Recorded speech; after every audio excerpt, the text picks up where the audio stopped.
as I get home. Well, I'm gonna make it up to you for all the time that I've been gone. Well, I'm southbound, mama. Whoa, I'm southbound, mama. Southbound, mama. Lord, I'm coming home to you.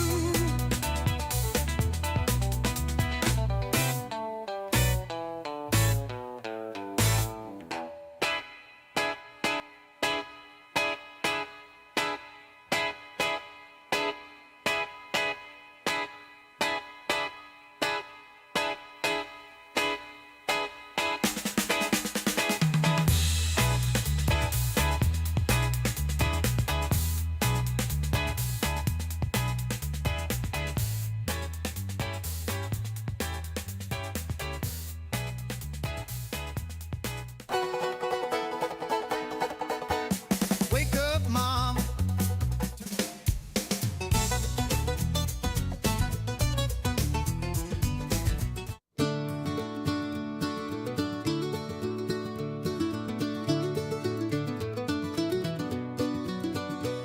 I woke up this morning, mama, had a big old honking bone. I woke up this morning, mama, all with my big old bone. I knew, oh lordy, knew I had to beat the bone. Oh yes, I knew, know. sweet Lord, We'll give it I a had go. to beat that dirty old bone. Why not?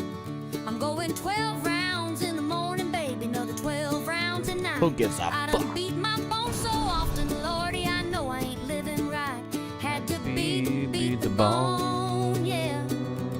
Had to beat the bone,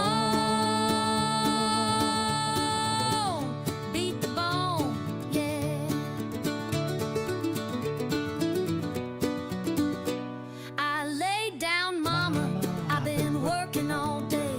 Laid my head down, mama, beating my bone was the only way. I knew the sweet, sweet beating time had come once again. I took my bone out, looked him about and said, sorry, my old friend. I'm going 12 rounds in the morning, baby, another 12 rounds at night. I done beat my bone so often, lordy, I know I ain't living right. Had to beat the bone, yeah. Had to beat the bone, beat the bone, yeah.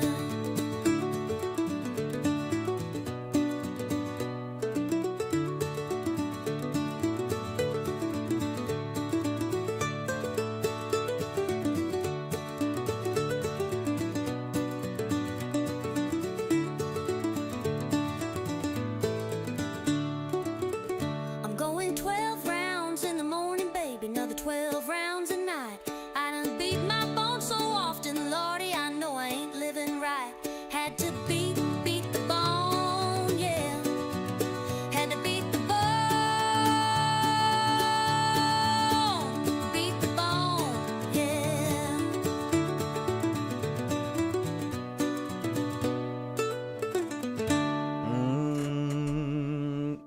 Boot the bone.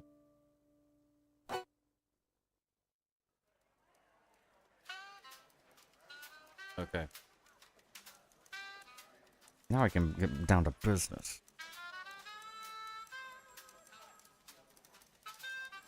Now, where were we?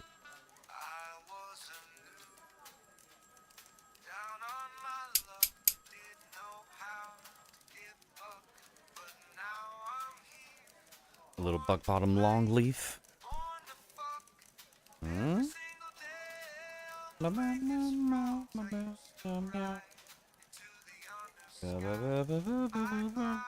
the cream is sweet, Hmm? take by, never stopping, reaching for the sky. I never did Hmm? all I wanted was to do with you through thick and thin. We're shitty friends. Mm-hmm. And we're back. And we're back. The Quiet Storm. Funkatron's #1 radio station. That was McDougal Thurgood with Buckin' and Dookie. I am Chuck Buckley. It's 5 past the hour. Looks like we got some storms rolling in over the port city of Quan, coming down north from The port city of Buffalo Bay. They're on the Quan. waves there. I say you better get bug nasty. Up next, looks like we've got the Moopers with the Grundle Snatch. Thank you. But first, a word from our sponsors, KPB 101. KPP1, yes.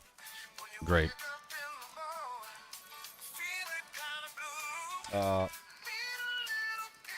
Oh yeah, this is the Bean Water song. Gotta listen to this.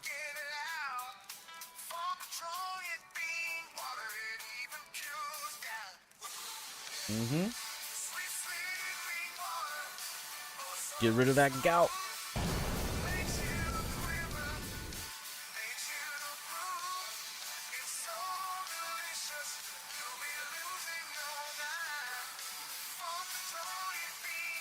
Oh, Pappy loves his time. Okay. So yes, we are here at the grand map of planet Funkatron with its various continents. Let me shrink this. Let me shrink. Yes, it does cure gout, indeed. It's Funkatronian bean magic. I can't explain it. I, as your captain of the TC Falcon, I'm not native to Funkatron. I'm only a visitor. Even though I've been there many a time over the thousands of years of space exploration activity. So where we are going is down to the southeast. To this continent. Jesus Christ, it's a big resolution. Don't worry about it. We love resolution. Okay. So as you can see, Summerwood Forest and Brell, the hidden kingdom of Brell, with its various points of interest, like Footy Farm, Buckberry Farm, and its capital, Boomtown. It's hidden through magic. Magical beans. You can see the drunken dragon sitting up there. The Melody Mountains, Minas Merkel, for those who've been to those locations in the game. Maybe you've flown some brooms around Minas Merkel, or flown the rocket around the top of Mount Boogie. The Grundle Snatch. Crazy. So yes. Brell. So not yes, the capital of Brell is, of course, Boomtown. Featured with its keep there in the middle of the castle. Taking all and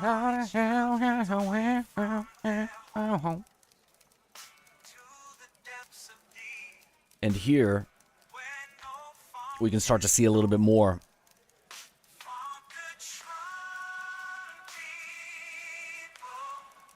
of the bustling town of Boomtown. Brell, there we are. Yeah. Castle Brell, the Grey Goblin Inn, the square. Castle Brell. Merchant Row, the Hollow Hall, St. Farlons. So this is where we are. We're going to go over somewhere near the Grey Goblin Inn, wherever the Daily Brell is. Funkatron's oldest newspaper. It's going to get us equipped to find out exactly what the hell's going on Funkatron.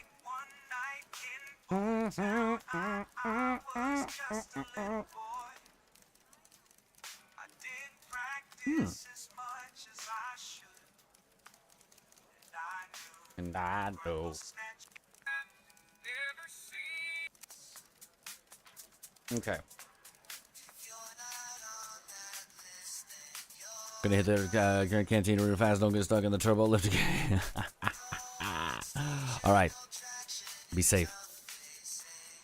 Just cluck thrice if you get in any trouble.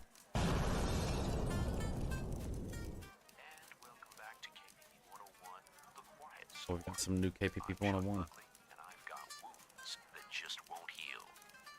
It's coming up on 11 past the hour here on planet Funkatroni, Universal Funkatronian time. We're about to open up the lines, make some requests, and take some zest. That's right, our daily request Zest Fest. Go ahead, caller. What's your name and where you calling from? Hey there, is Teddy from Footy Farm? Well, hello there, Teddy, down from Footy Farm in the magical realm of Burrell. What can we play for you today? Can you play Longleaf Blues by Chip Willie? I'd like to dedicate it to my wife Brenda. Honey, Pampy's coming home. Get the tongs. Of course we can, and what a lovely sentiment. And I don't even want to know what you're going to do with those tongs. Let's go ahead and play Chip Whitley's Longleaf Blues. KPB 101, The Quiet Storm. Down in the buck Bottom holler. where the long leaf grows true. Down in the bug bottom holler. Dew is flowing and old Pappy's knowing the long leaf does approve. Every morning I'm on that long leaf Every morning I'm on that long leaf. and I'm riding high, thinking about my life, even though I can't climb. Okay, we'll put this over here. Yeah. I'll pack my own life. That's my own happy day on a wild night. Woman, you know I've been working. Mama, I've been working all day. And when I get home, it's up for them long leads away. Oh,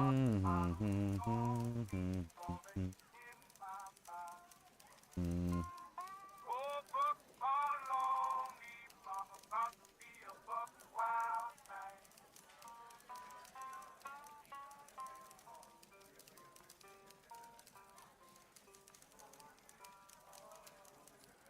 KPB 101, The Quiet Storm.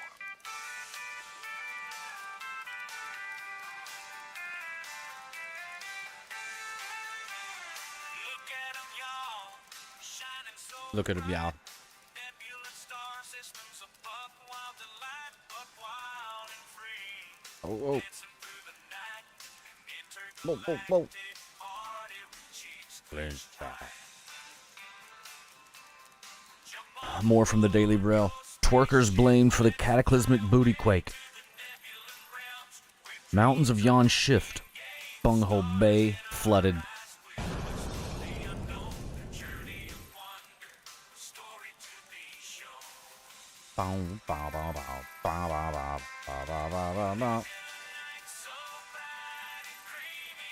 Nebula night. We really should do that right there. Randomize it. Oh no. This is sad.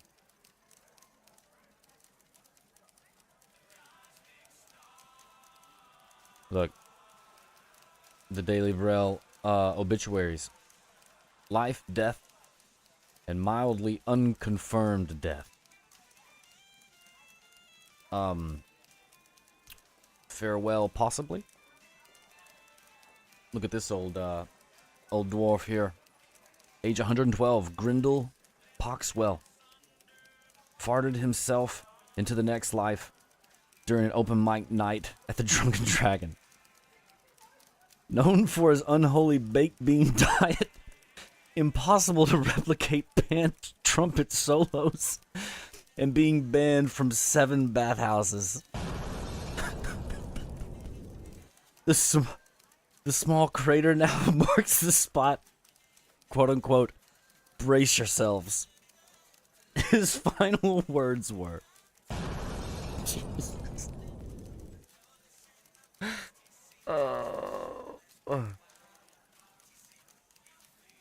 Oh my God. Another of the deceased, may they rest in peace, Franny Gloomstitch, professional mourner, part-time taxidermist, full-time pessimist, technically still alive, but refused to get up after tripping into a coffin. Oh, let me get these in a bit. This is better a dish.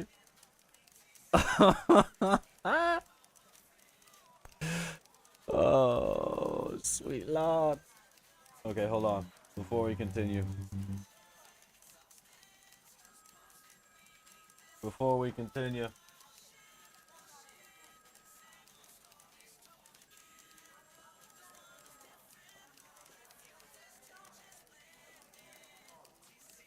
Okay.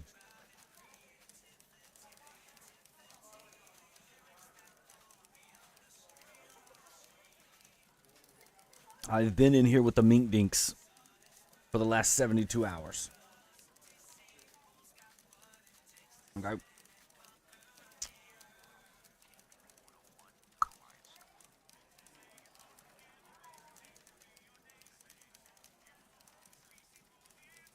One code away.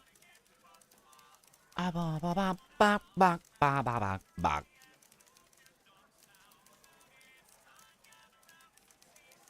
Let me get a little bit more Funkatronian bean water. Let me get a top off. Oh, I've got a little, about a half left. I've got about 3/8. Okay, look, this Saturday, Boomtown, the Boomtown parade stuns, startles, and sparkles through the center plaza. Where's our, wait. What if we did the, news music? What the fuck was that? No, it's like, hey, that's cool. Cool. Not cool. That's the, I have a particular set of skills. Oh, boo, more clappy. Hello there, VRChat. Hello. Hello there, VRChat people. You might think this is a video, but what you are watching in your VR world is live. This is a visually interactive, VRChat interactive stream. Come on over to Twitch for more information. Search for TC_POOLE. I hope you enjoy the show. What? That's not it.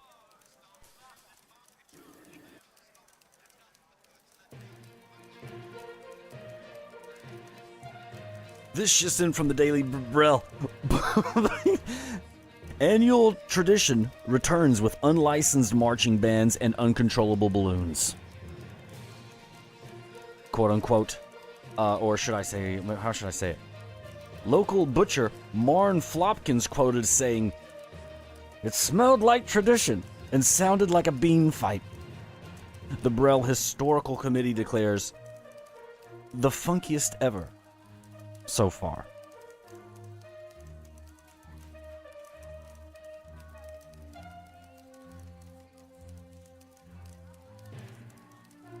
The Daily Brell brings you this poetry showcase. Vers and curves, words that rhyme, sort of. Presented by the Council of Public Expression and Regret.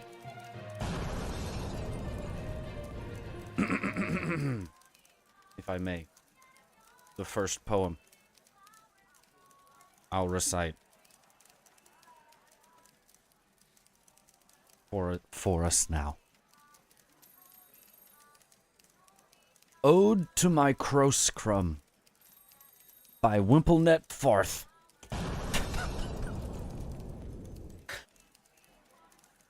You got the Hot Pockets. Great. You just made it into the latest edition of the Daily Brell. Hot off the press. The Mink Dinks are working hard in the background here.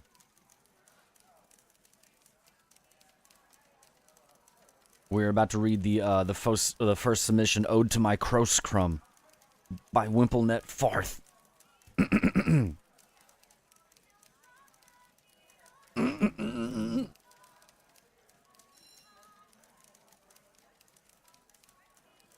You fell from loaf, so warm, so bold. A crispy tail in crusty fold. I tried to catch, but dropped my spoon. Now you reside beneath the moon.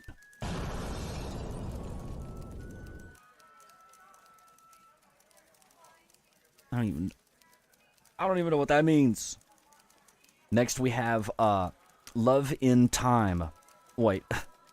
Love in the Time of Fizbean by Grendel the Lesser.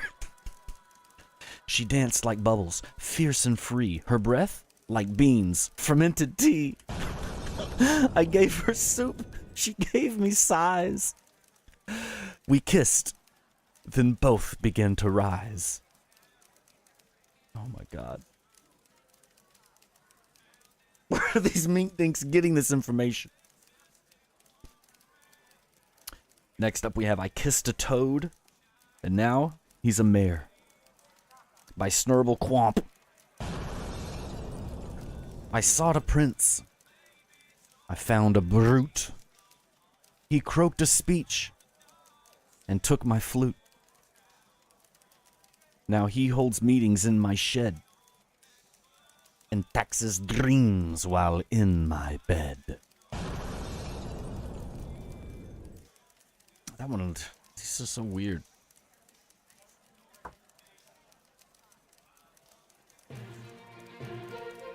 This just in from the Daily Brel. I've got it hot off the Mink Dink press. Is Brangus preparing to march? Rumors swirl of a new weapon forged from shadow steel, tested recently on a pumpkin patch, which no longer exists. Fellowship scouts report sightings of spectral wolves and banners flying with new sigils, ones that burn without fire. This has been your latest page from the Daily Braille. Wow. Incredible. What an incredible. Oh, little Buck Lightning. There's a little Buck Lightning there. There's nothing wrong with a little Buck Lightning. Last time I had Buck Lightning, I ended up buck naked on the side of Mount Boogie.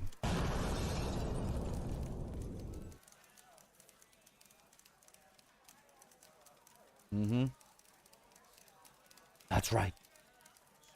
Distilled from raw sky fire and pure buck wild intention. Forget subtle, forget smooth.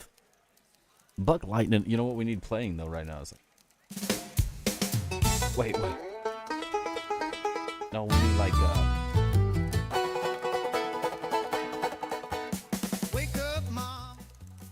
well, hello there, boys and girls. You want some Buck Lightning in your life? Buck Lightning is a feral, fizzing, funk-scorched blaze in a bottle. It doesn't go down easy. It goes down dancing.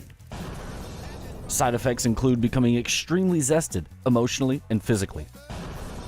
Uncontrollable twerking of the eyebrows and or knees.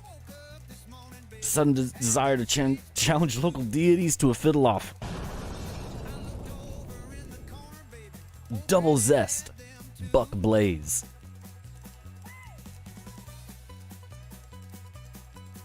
Too unstable for shelves. Must be handed off mid-sprint. That's crucial to any consumption of Buck Lightning. Let me tell you like it is. Okay? The bottle will just explode if you just try to grab it stationary. You have to be full sprint alongside your friend. Whatever full sprint is from you. If you're hefty, can't move that fast, doesn't matter.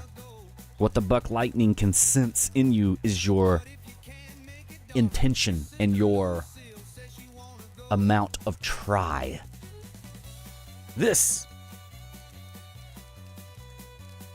has been an ad for Buck Lightning. At the next page here. The Daily Braille, mildly sentient after trees complain about poetry. Oh, Summerwood Forest. Remember where Summerwood Forest is. right there, underneath Brel. Brel. You gotta, Brel. So apparently, these slide shows, or these, oh, Jesus Christ, Look, wild intentions, yes. Rangers patrolling Summerwood Forest say the trees have begun rustling in irritation whenever spoken word performances are held. One tree allegedly whispered, "Speak plainly, or don't speak at all." Rangers patrolling Summerwood Forest says the trees have begun rustling. Well.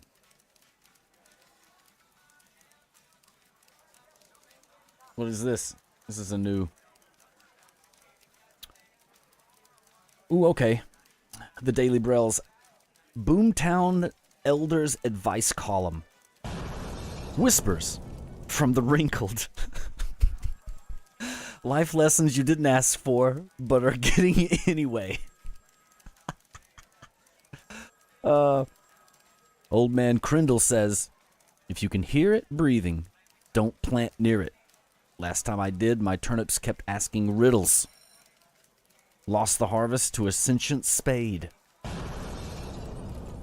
Elder Splug of Dinkwood warns, it's not real soup if it doesn't threaten to bite back. Auntie Thurgut muses, and I quote, love is like a toad, mostly warts, often wet, but occasionally sings when the moon's just right. If it leaps at you, say thank you. So there you go.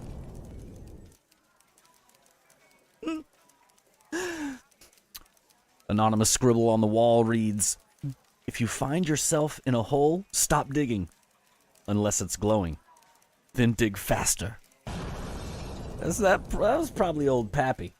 That sounds like an old Pappy quip. If I do say so myself. If I do say so myself.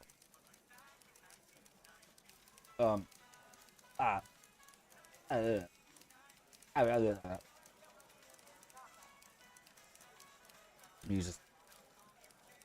Oh my god. Tarnley Plink, age 109, and possibly a cloud, says, the wind isn't whispering to you, it's whispering about you. Yes, the wind talks shit on planet Funkatron. Link Mumer, the Bone Watcher, offers you can outrun shame, but not on a goat. Not on that goat. What the fuck does this mean? Oh my god. Okay. And finally, anonymous scribble on the wall, another one. It says, if you find yourself... Wait, that's the same one from earlier. 2 scribbles. Oh my god. And that brings us to, what?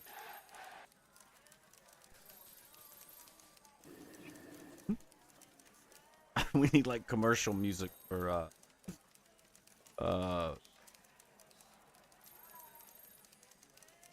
what you call it? We'll just do interject you.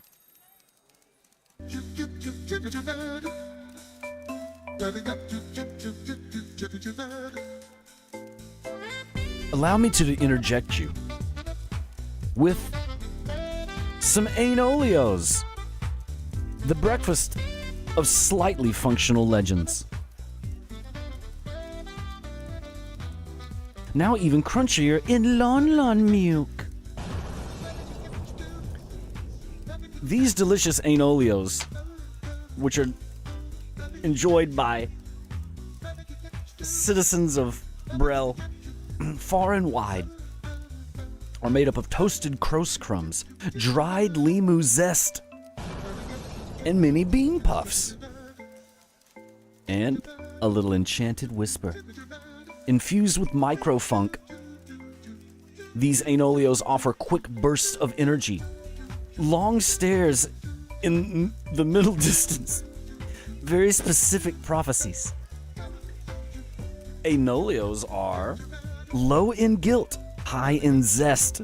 Certified by 2 out of 3 mink dinks. The doctors, of course. Pair it with chilled lon milk and achieve breakfast enlightenment. Look at what Marn Glibble has to say, local champion of doing fast fine, says, it's like chewing a sunrise if the sunrise had secrets.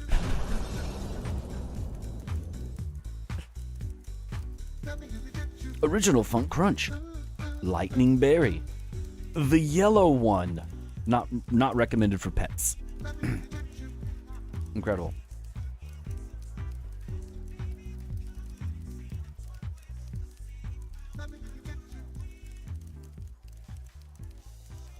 Back to it. Let's get the latest edition here. The Daily Brel. Staying informed and funky. New moon brings spontaneous goat levitation across Brel.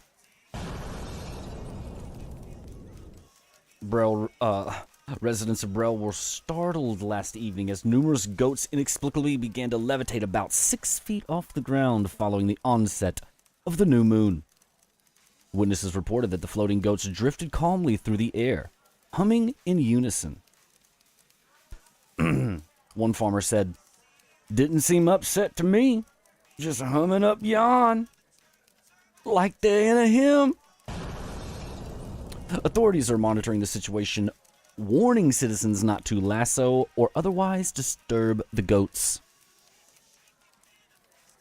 This is very important information for you all wandering about Brel and other parts of Funkatron. Oh, look at this, honey. A new boutique opens.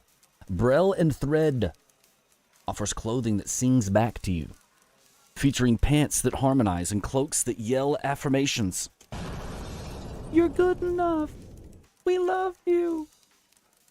Locals thrilled, but one customer sues after their cape shouted, "Midlife crisis!"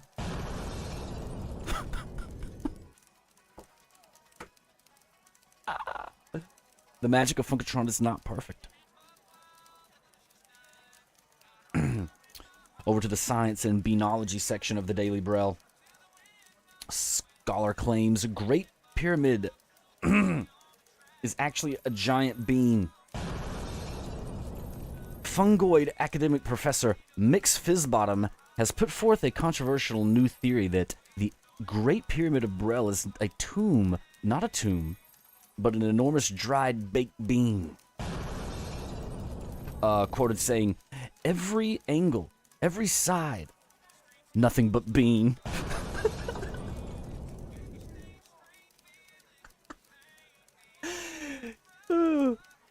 The quote continues, "We must question all of Bean Manatee's so-called facts."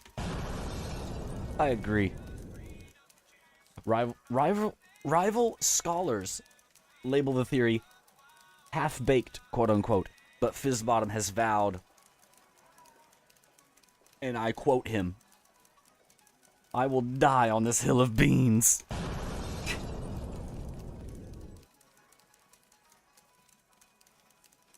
These are so corny and dumb, but I just love it.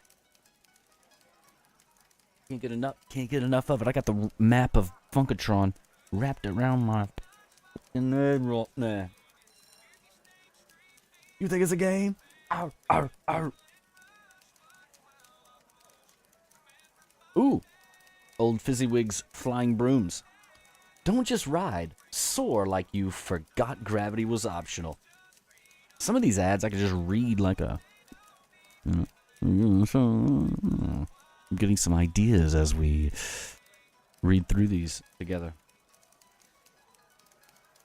Old Fezziwig's handcrafted brooms are back in stock with new models and slightly improved crash resistance. Oh. Wait, we got Chuck Buckley.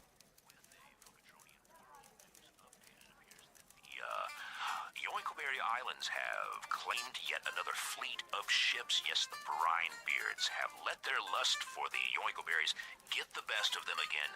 I think we lost up to 77 dwarves down there near the Yorkleberry Islands. Treacherous at all times. This is Chuck Buckley. Now back to those hits. KPB 101, The Quiet Storm.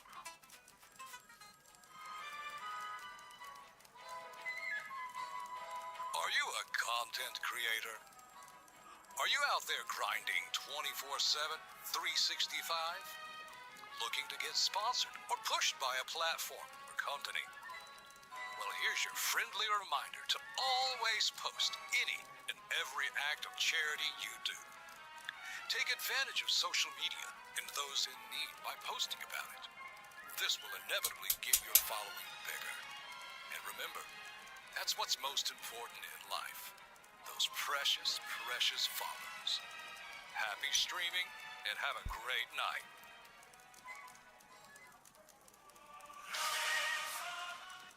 Nice. All right, we're back. Quebec. Yes, Fizzywigs, flying brooms, those that have been to different areas in the game. Maybe you've been to, where are the brooms at? There's one in, there's a few in Hilke, in Finkel Forest, Minas Merkel. You know what I'm talking about. Maybe you've even met and talked with old Fezziwig. Old Fezziwig. Old Fezziwig's handcrafted brooms are back in stock, with new models and slightly improved crash resistance. New models this season. The Whisper Wind 9. Quiet, elegant, and faster than Guilt. Perfection for messengers. Or, excuse me, perfect for messengers, romantics, and suspicious grandmothers. One of the other new sticks he's got this season, the Broomstick Deluxe. Now, let me tell you something. Loud, proud, legally classified, acreal artillery. Built for speed and drama. The Wobble Wisp 2.0. Now less wobbly. Ideal for students, mink dinks, and anyone who technically has flown, quote unquote. You know, you're bullshitting. And finally, the Cross Sweeper Special, slow and steady. So sided, a croissant compartment. Whatever the hell that means. The mink dinks sometimes get their translations wrong, right?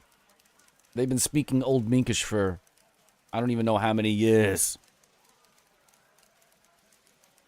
So forgive them if you see any typos. Visit Old Fizzywig's flight stall, just behind the Grey Goblin Inn, between the moss barrels and arguing fence.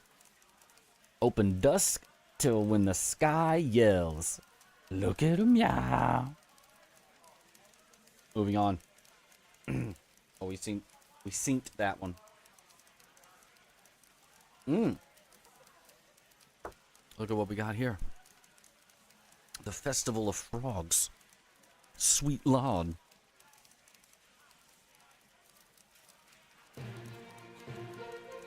Good evening. We just got a new page in from the Daily Brell. Events and celebration. Festival of Frogs returns to Boomtown. A weekend of leaps, laughter, and possibly exploding toads. Boomtown of Brell, the legendary Festival of Frogs, hops back into town this weekend, drawing visitors, racers, and frog obsessors from across Funkatron for 3 days of reckless, riveting glory. The main events include the Grand Croak Prix. Elite frogs from Lulai Lane, Weem Lake, and as far as Bungalow Burrow face off in a fabled Lily Crown race. Reverse hop obstacle sprint. Chaos always. And finally, Frog Fashion Pageant, featuring handmade cloaks, hats, and monocles. No toads allowed. Last year got weird. We've got live entertainment. DJ Slappa on the log stage. The Pawn Pluckers String Band. Jesus Christ. Special appearance by the Screaming Bullfrogs. Pending parole, of course. I guess the Screaming Bullfrog boys are quite naughty. This is like weekend update or something, or freaking, yeah. The glass cage of emotion. Food and festival fun? Fried funk frogs, no relation to the racers, we think. Cross cakes on a lily stick. All you can drink mootmere, frothy floats. And kiss the champion frog booth. Optional, but binding. Safety reminder to all participants, do not enchant your frogs unless registered with the Brel Hop Authority. One last safety reminder, do not enclose your frogs, enchant your frogs unless registered with the Brel Hop. Okay, just another one of those. Great. Thank you.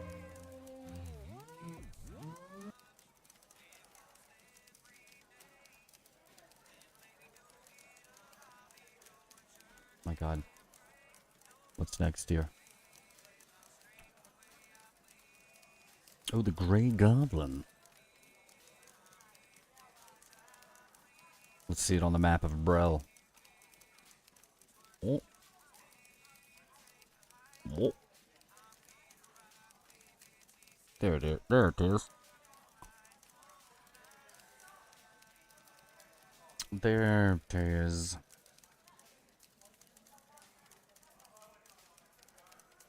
Do do do do do do do do.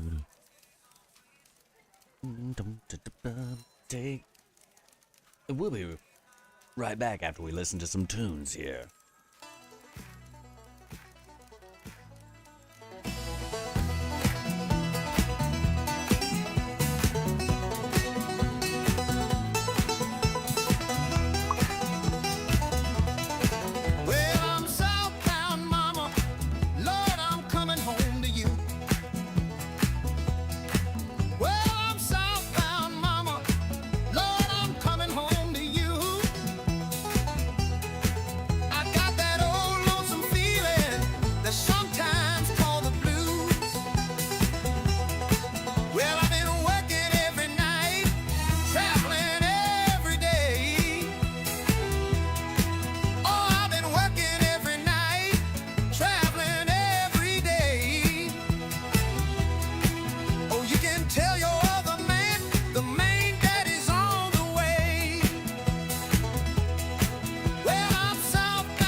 Lurkington Coat Factory, where you lurk with sweet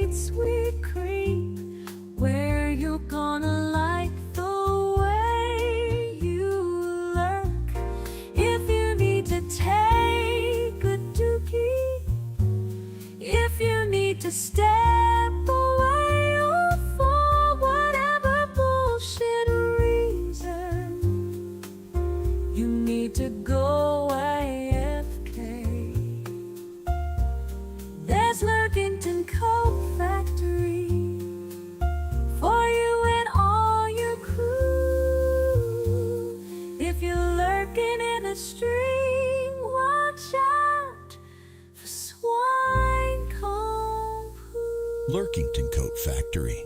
Well, you're Where gonna... you're gonna like the way you lurk. I guarantee it. KPP 101.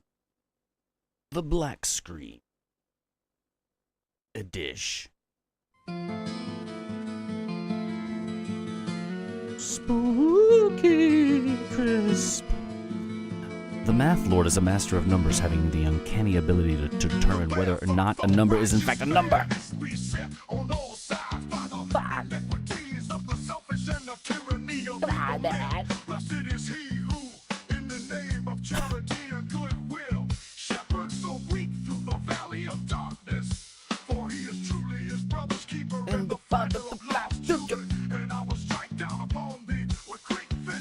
It's actually a good song.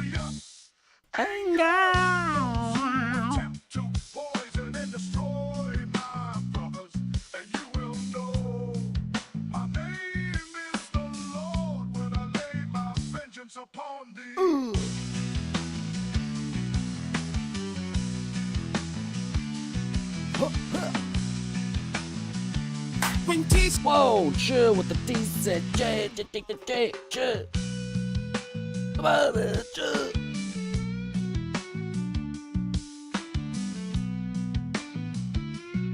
Come on, man, you gotta chill. A bath of the righteous man is beset on all sides by the iniquities of the selfish and the tyranny of evil men. Blessed is he who, in the name of charity and goodwill, shepherds the weak through the valley of darkness. For he is truly and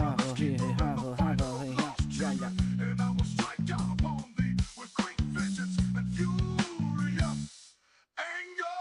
Those who attempt to poison and destroy my brothers, and you will know my name is the Lord when I lay my vengeance upon thee.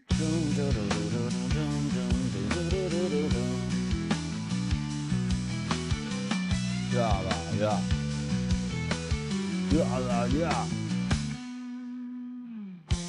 I've almost got it set up. Look at me, yow. Hey, yo. But you will know What? my name is the Lord when I lay Hold on. my vengeance upon thee. We get a little BRB action.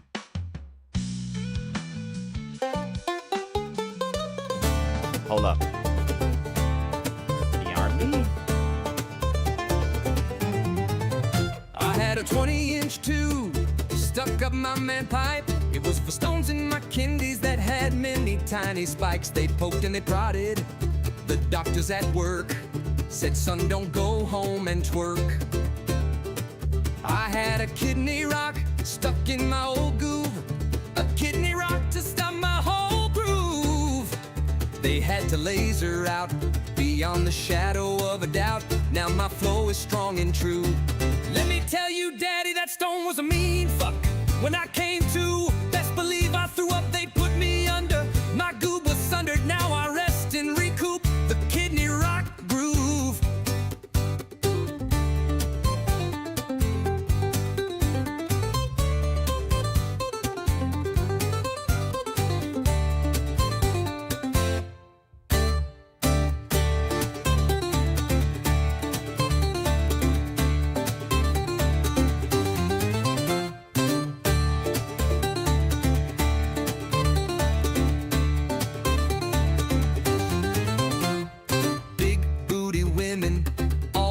The globe.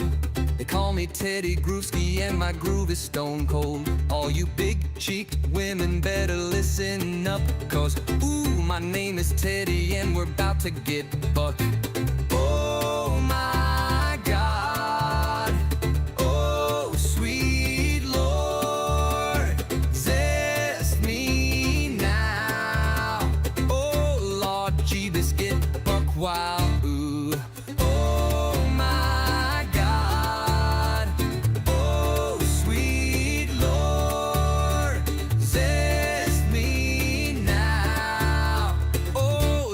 Jeebus get buck wild. Ooh, oh my God. All right, we're back. Quebec. Now. Oh, Lord Jeebus, get buck wild. Ooh, I had a kidney rock stuck in my old goob. A kidney rock to stop my whole groove. They had to laser out beyond the shadow of a doubt. Now my flow is strong and true.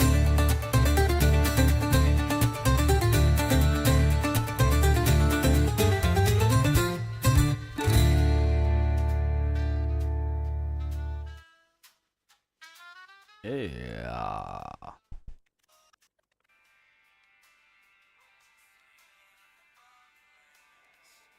Now we're back. Quebec.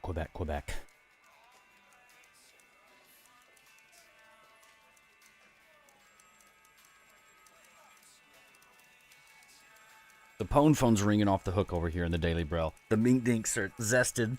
They're drunk off Thunder Brew. They're wild off Buck Lightning. There's no controlling them.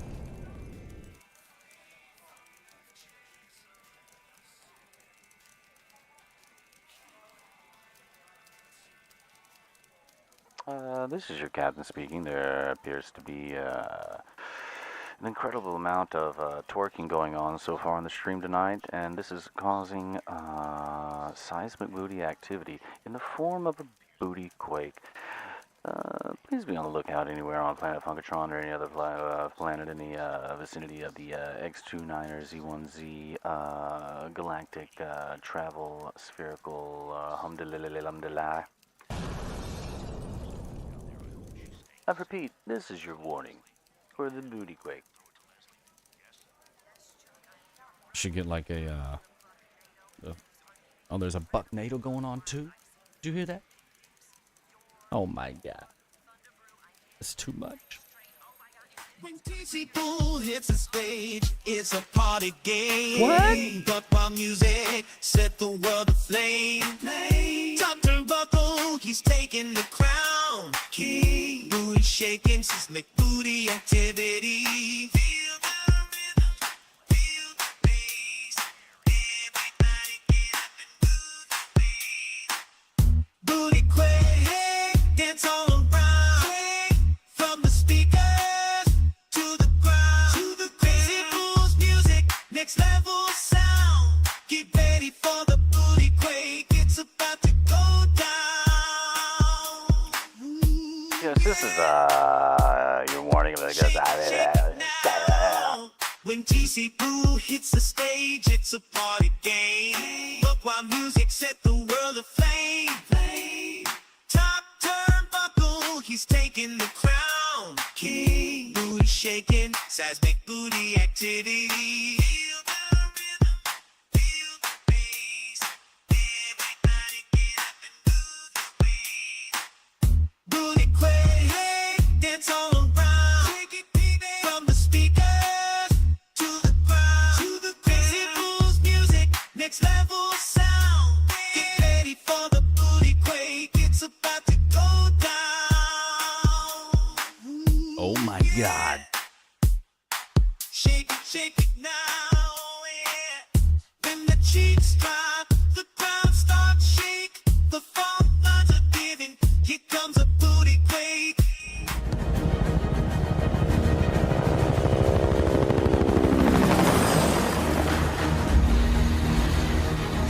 Oh my god.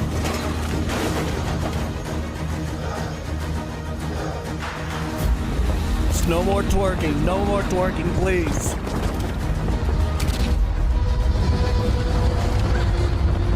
Stop! Oh my god. TC Poole on the track, he's the one to blame. Making booties twerk and shake, causing booty quake.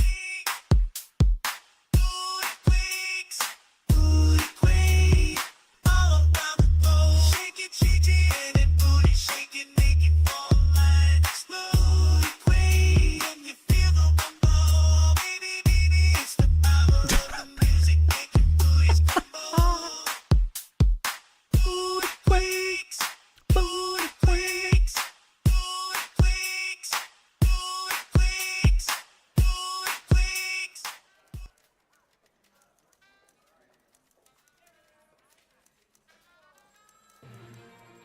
We're getting word from the Daily Brel. Yes, we're getting another hot off the steaming press. It's hot, it's steamy, it's paper.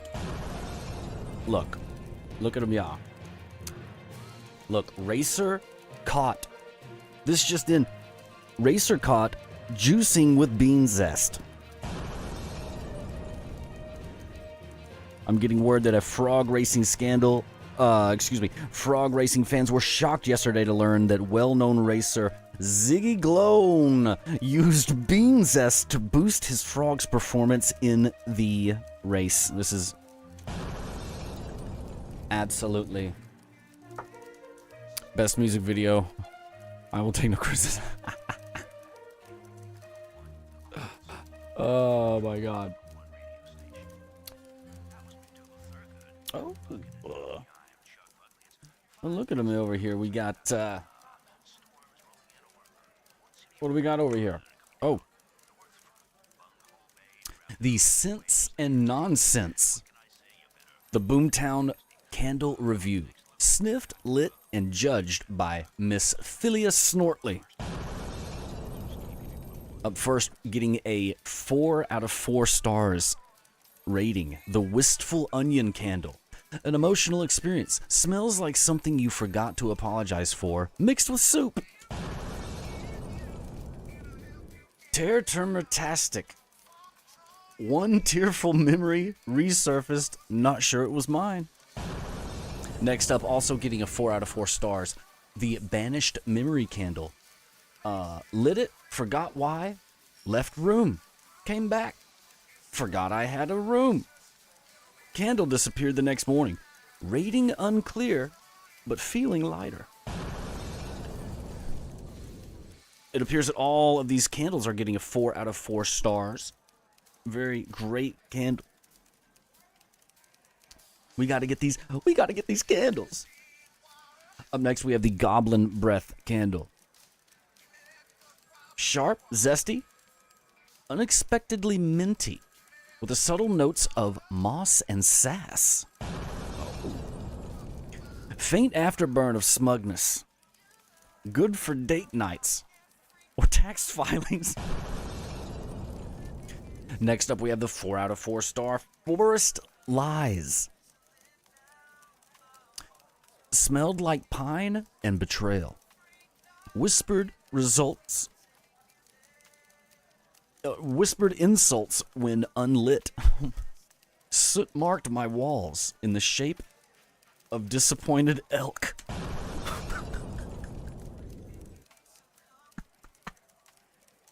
And finally, the Funk Bone Flare Candle. Smoky, funky, alarming at first. Grew on me like a cursed beard. Burned clean. Attracted ghosts. Neutral result. The final verdict from Philia Snortley's candle review. If you want cozy, pick Goblin Breath. If you want trauma, Forest Lies. If you want an adventure, light them all and leave the house.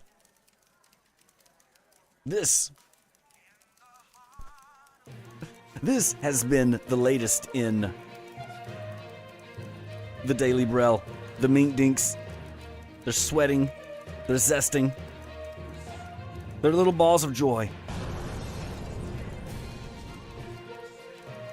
Until another one.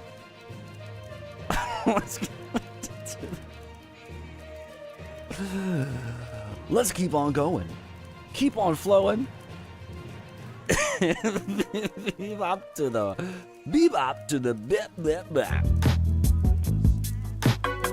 I know you like that. What? You wanna try that? Oh. It's like a flashback, so shake your ass crack. I got the balls to rock the salsa, funk the blues, in the groove to make you move. Cause taking you to another landscape is my imagery. I'm highly animated, even though I'm decomposing. So if your feet is frozen, I'ma die to see you open MC rhyme in the DJ skin. I want y'all to just get down.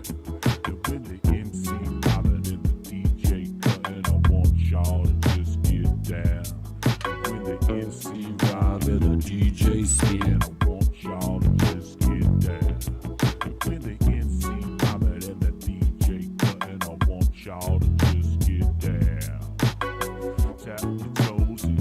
your hands. How many people are ready to rock the house? Globe and shake your pants. How many people are ready to rock the house? Twist your hip and do the dip. How many people are ready to rock the house? Come on, shake and bake, do whatever it takes. Gravitational pull, I have you making a fool out of yourself on the dance floor. Doing backspins, running man and more.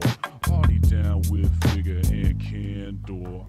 Coming to the jam or look like a landlubber. And through the aqua boogie wearing lots of goodies. Baby Papa Gucci wallet turntables is talking to me. It's awfully groovy seeing all the treasure and the booty. When the MC rhyme and the DJ singing, I want y'all to just get down.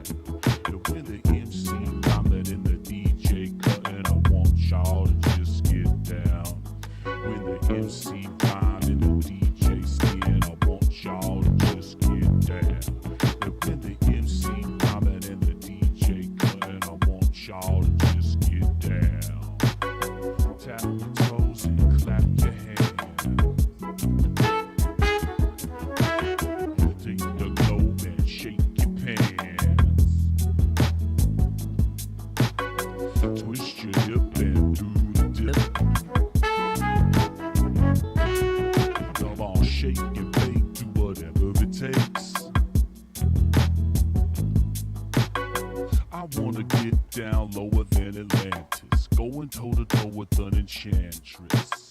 Get funky, other funkadelic wearing panthers, while you eggheads is on the wall preparing answers. Sharing transcripts while we over here to bit dancing, rhythm romancing. Wallflowers giving no action, no. All hours we chillin' and maxin', so relaxing. Opposites attracting, I'ma toss my hat in. Lost when the cracks in, like I'm on a crack bench, jiggling and wiggling. Freaking booty, speaking to these cuties, so belligerent. No religion, just funk to feed on. You feel reborn. Negativity, we just dead it like default. Better lift your feet and just measure the beat on the pulse when it respawn. Tap your toes and clap your hands. Bake your bake, do whatever it takes. Twist your hip and do the dip. Twist your hip and do the dip. How many people are ready to rock the house?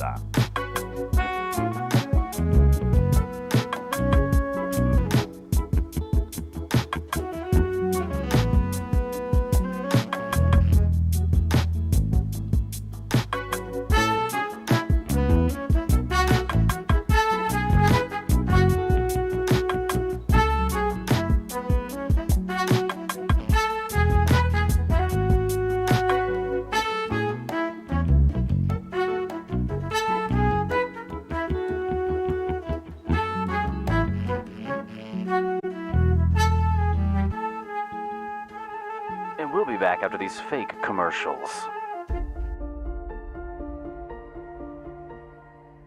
Ah, yes.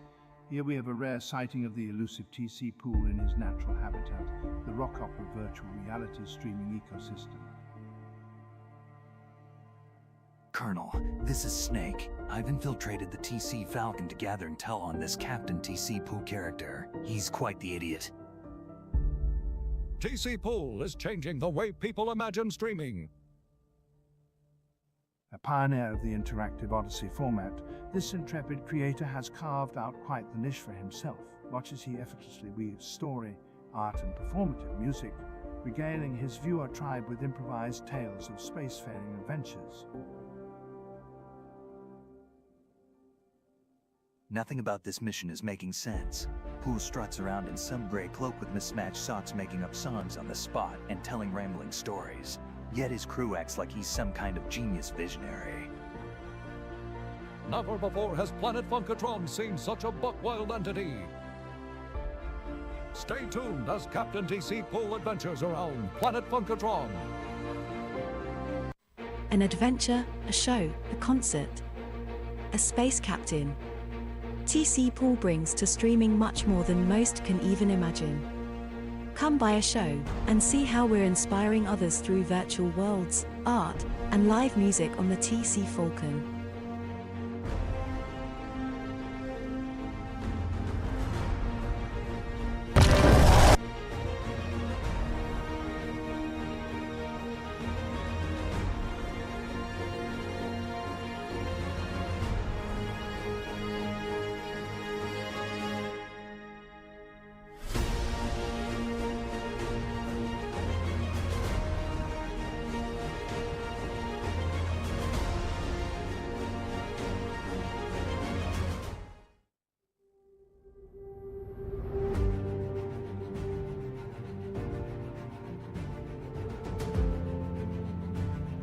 Something I say in the book is that the audience comes last. And I believe that. I'm not making it for them. I'm making it for me. And it turns out that when you make something truly for yourself, you're doing the best thing you possibly can for the audience. So much of why, if you go to the movies, so many big movies are just not good. It's because they're not being made by a person who cares about it. They're being made by people who are trying to make something that they think someone else is going to like. And that's not how art works. Art doesn't, that's something else. It's not art. That's commerce. So if we're making art, we're making, it's almost like a diary entry. So could I be concerned that someone else might not like my diary entry? It doesn't make sense. You know, it has nothing to do with.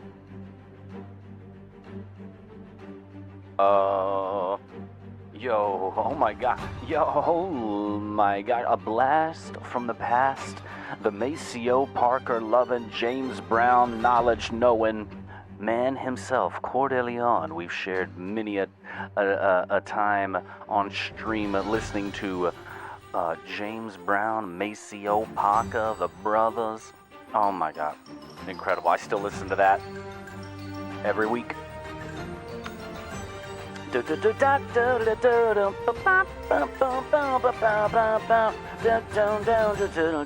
can sing the whole solo.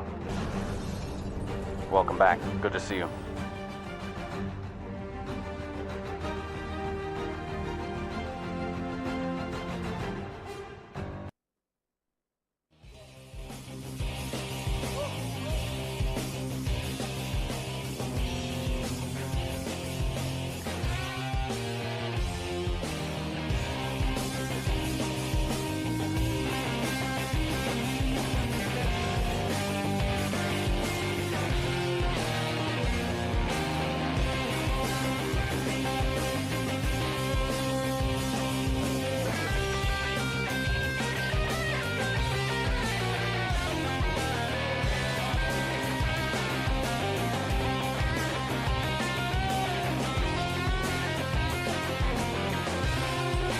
Yeah.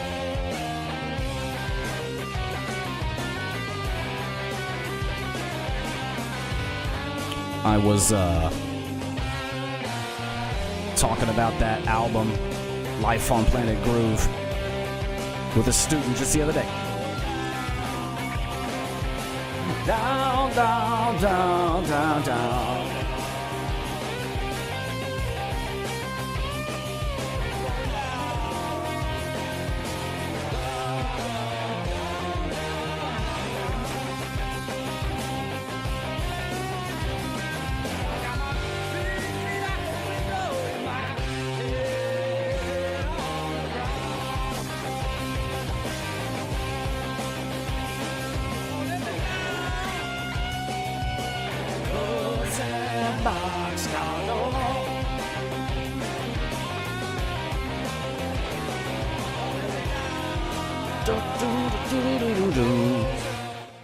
Yeah, we're doing good.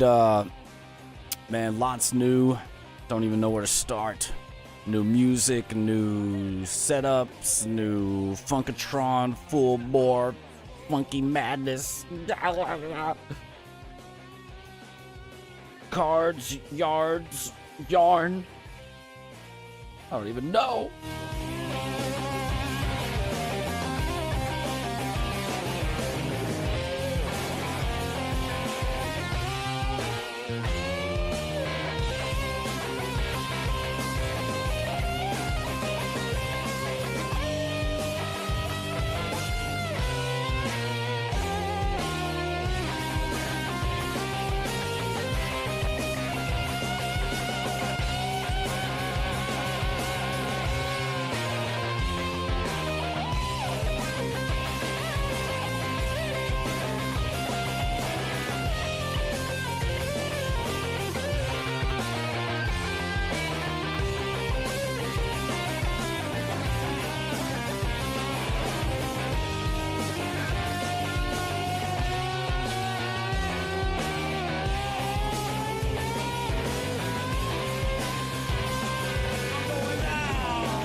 Yes, unfortunately.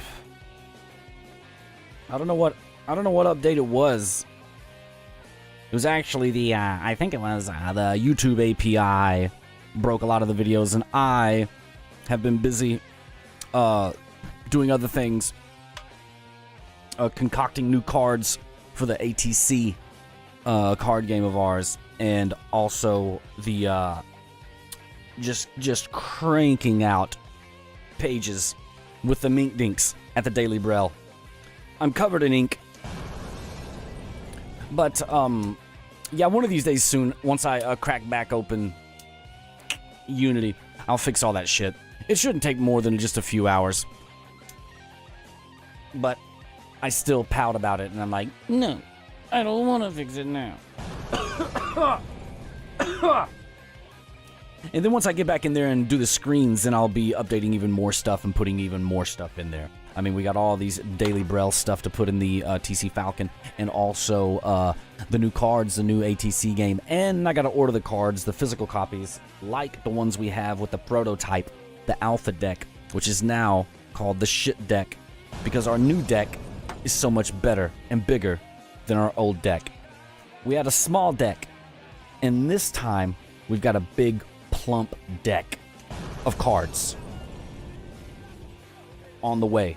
But I gotta do all that shit and do all the ish and do all that shit, or whatever it is. You know what I'm saying? Where the hell am I? Oh, the cards. Le card.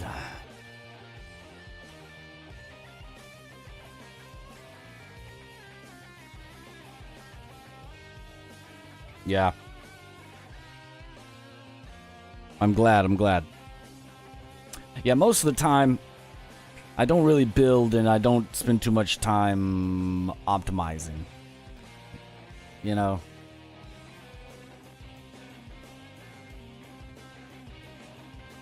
Partly because I want to use a lot of... A lot of...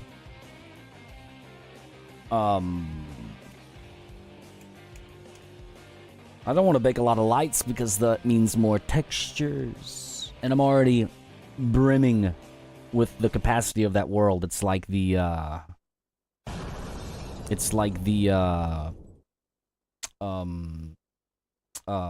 little part of like a cup of water when you pour it too much and it like sits that bubble. That's the capacity right now.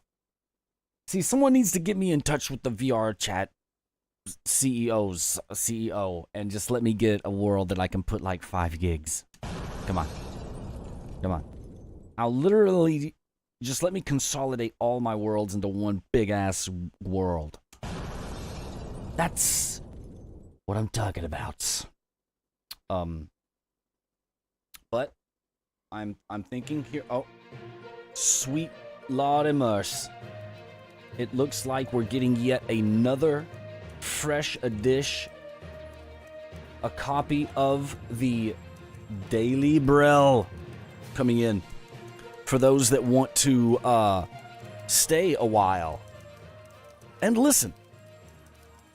If you're ever in Boomtown, the capital of Brel, which sits in Funkatron, this big ass place. But down here in the Funklands, as you can see, to Shining Sea. Now let me recollect and recollect. Once we're there, we actually go here. Just kidding, but this looks cool. Cool. Look, that's all of us right now. Adventuring around on Funkatron. And there's the map. But wait, look over here, yawn. What the? Don't even worry about that. Here's where we are. Where's the hole? There we are. It all makes sense. This is all going so smoothly.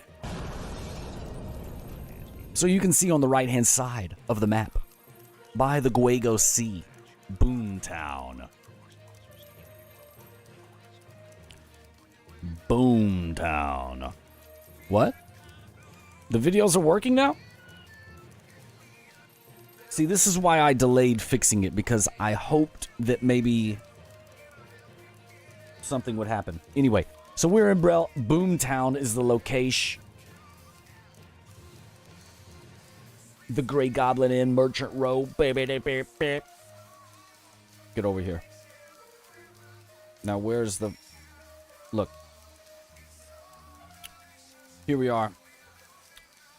Boomtown's coziest, creakiest inn since the Second Oat Uprising. Tucked between the old Croce Mill and the spitting statue of Lord Burble, the Grey Goblin Inn is run by the ever-gurgling Goob Gob family, known for warm welcomes, cleantish linens, and stews that occasionally blink. Room rates. Mink-dink. Somebody get the pwn phone. I hear it ringing. It's ringing off the hook here at the Daily Brel. This is incredible. What an incredible time to be that. Room rates at the Grey Goblin Inn. We have the Dusty Single, 6 poo long. Comes with complimentary earplugs and window that mostly closes. Next above that, we have the mildly haunted twin room. 9 poo long, 2 beds, 1 ghost, which is friendly and writes poetry. Or you could stay in the Grand Bog Suite. 14 poo long, you'll get an indoor fire pit, soft moss flooring. Ooh, imagine that moss underneath your bed toesies. And a complimentary Grunk's Mystery Munch platter. Meals and more at the Grey Goblin. You'll have breakfast buffet that includes Croce cakes, funk bacon, cold ainoleos with warm lon milk, and a dinner special. Whatever Narn Gob cooked while humming 5 stars. What the fuck? Features, you'll get weekly trivia hosted by Elder Goob. Complimentary towel. 1 per hallway. Oh my god.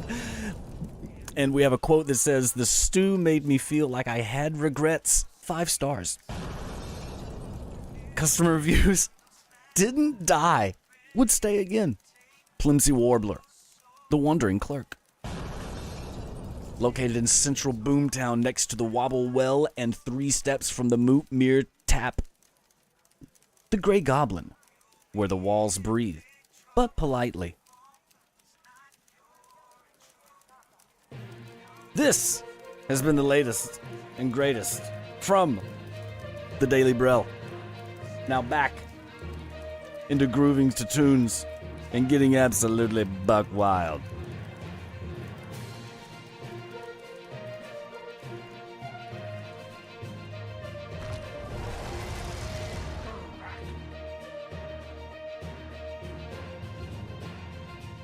Yo. Yeah, good to see you, Cordeleon. May the funk stay strong. Yes. Good to see you.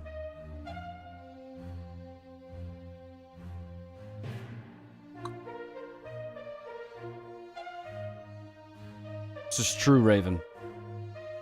You're right.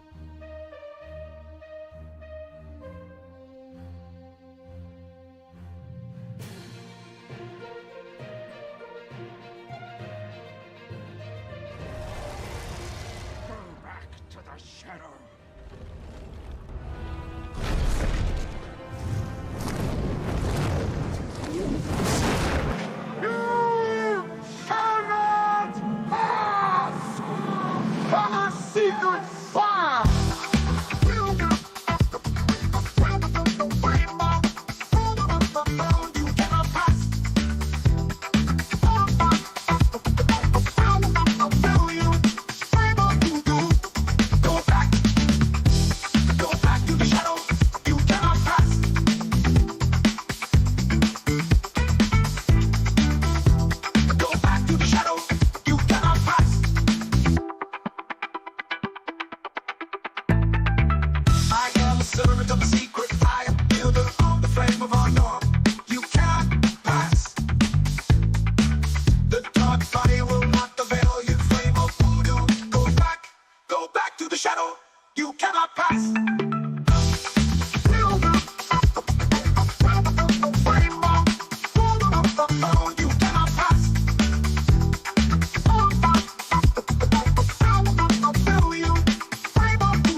if you want to listen to it more. Yeah. You cannot pass. Go back to the shadow. You cannot pass. Go back to the shadow. You cannot pass. Go back to the shadow. You cannot pass. Go back to the shadow. You cannot pass.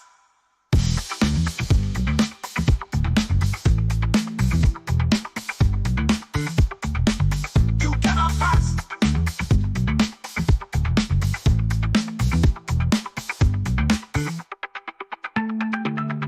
I am a servant of the secret fire, builder of the flame of honor. You cannot pass the dark fire will not fulfill you. Flame of voodoo.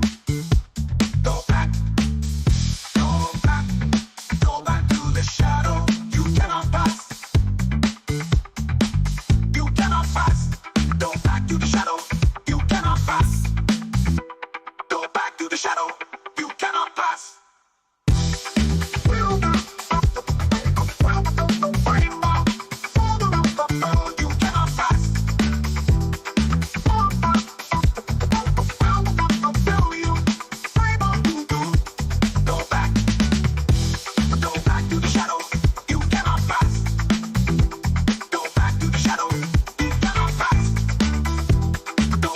shadow.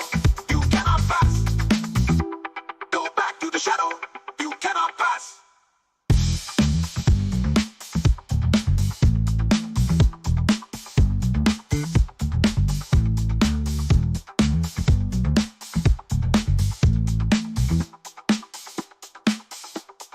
VR timing. Wait. So you're saying that some of the video screens that didn't work now work? I'm gonna have to investigate this later.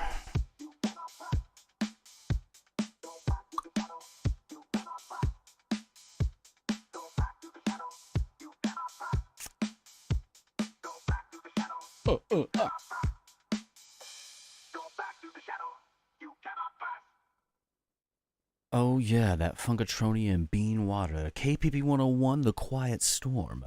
Hey, gang. Wait, what's this one? What the fuck? Hey, it's me. I'm out in the swamps of Lula Lane. Go to tcpoole.com for more off-stream madness. You're in the Falcon right now? Holy ish. And wait, with the streams working in the Falcon too? What? This is making me buck wild. We gotta get on a buck NATO right now. It's hella delayed. That's a YouTube thing, not you. Hey, delayed's better than nothing at all. Now buckle up.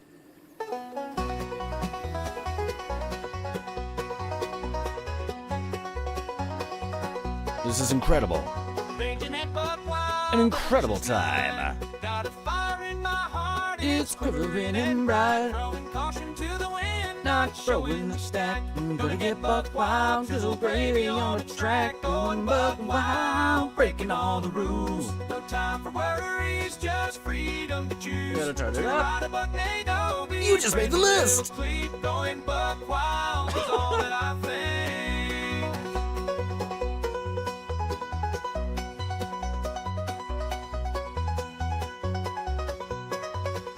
Me in a cave.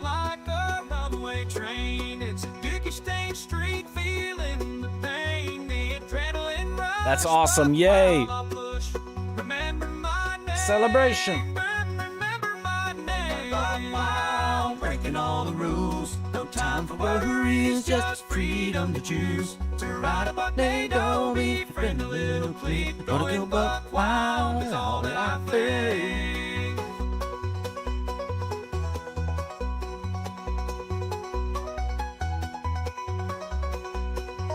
The teleporter works again. Boop, boop, boop, boop, boop, boop, boop.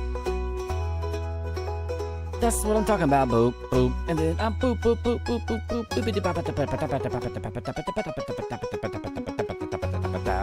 the streets of Nosh like a runaway train. It's a dookie stained street, feeling the pain. Drilling rush while I thirst. Remember my name. Remember my name. You know what we should watch just a little of? Ride a buck, don't be friendly little fleet. Going buck wild is all that I think. Whoa, chill. KPP 101, The Quiet Storm. I am going to get a drink, and we are going to take a brief look at a little bit of Tales from the Funklands. Oh, hello there, traveller. Welcome on into the Drunken Dragon. Tonight, I'll be reading you a tale of sorrow and groove. Grab a thunder brew or some buck lightning, and we'll begin. Tales from the Funklands. Chapter 1. The Song of the Black Stone. The tale of Lord Brangus brought Lemmy Pemmy Thunderbrew to the southern kingdoms of the Funklands, where the Melody Mountains rise majestically above the forests and rivers below. Like many travellers who ventured into the mysterious lands of Funkatron, he found himself entangled in the saga of the thrice-honoured Lord in ways more profound and terrifying than he could have ever imagined. This was no small claim, for Lemmy was a dwarf of House Thunderbrew and of considerable imagination. From a young age, Lemmy had possessed a talent for perceiving hidden paths where others saw only obstacles. Barely out of the nursery, he envisioned intricate mechanisms that revolutionized the forges of his homeland, tripling the output of their once failing mines. His family considered these flashes of insight a blessing that more than compensated for the limp that had afflicted him since birth.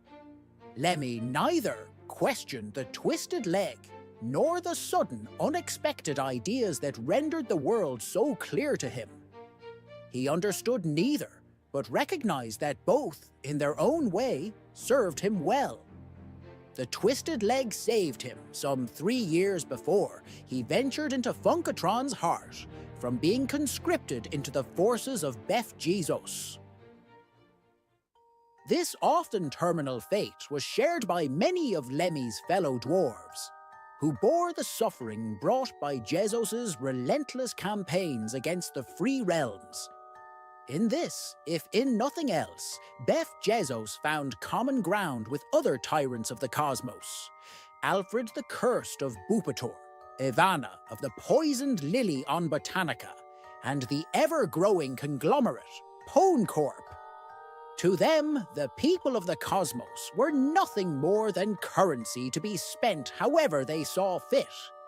The same inability to serve should have put a noose around Lemmy's neck, leaving him dangling as a warning to all who failed to embody Bef Jesus' spirit of conquest. The soldiers who declared him unfit as a warrior were readying a rope when Lemmy was graced with an insight that saved his life.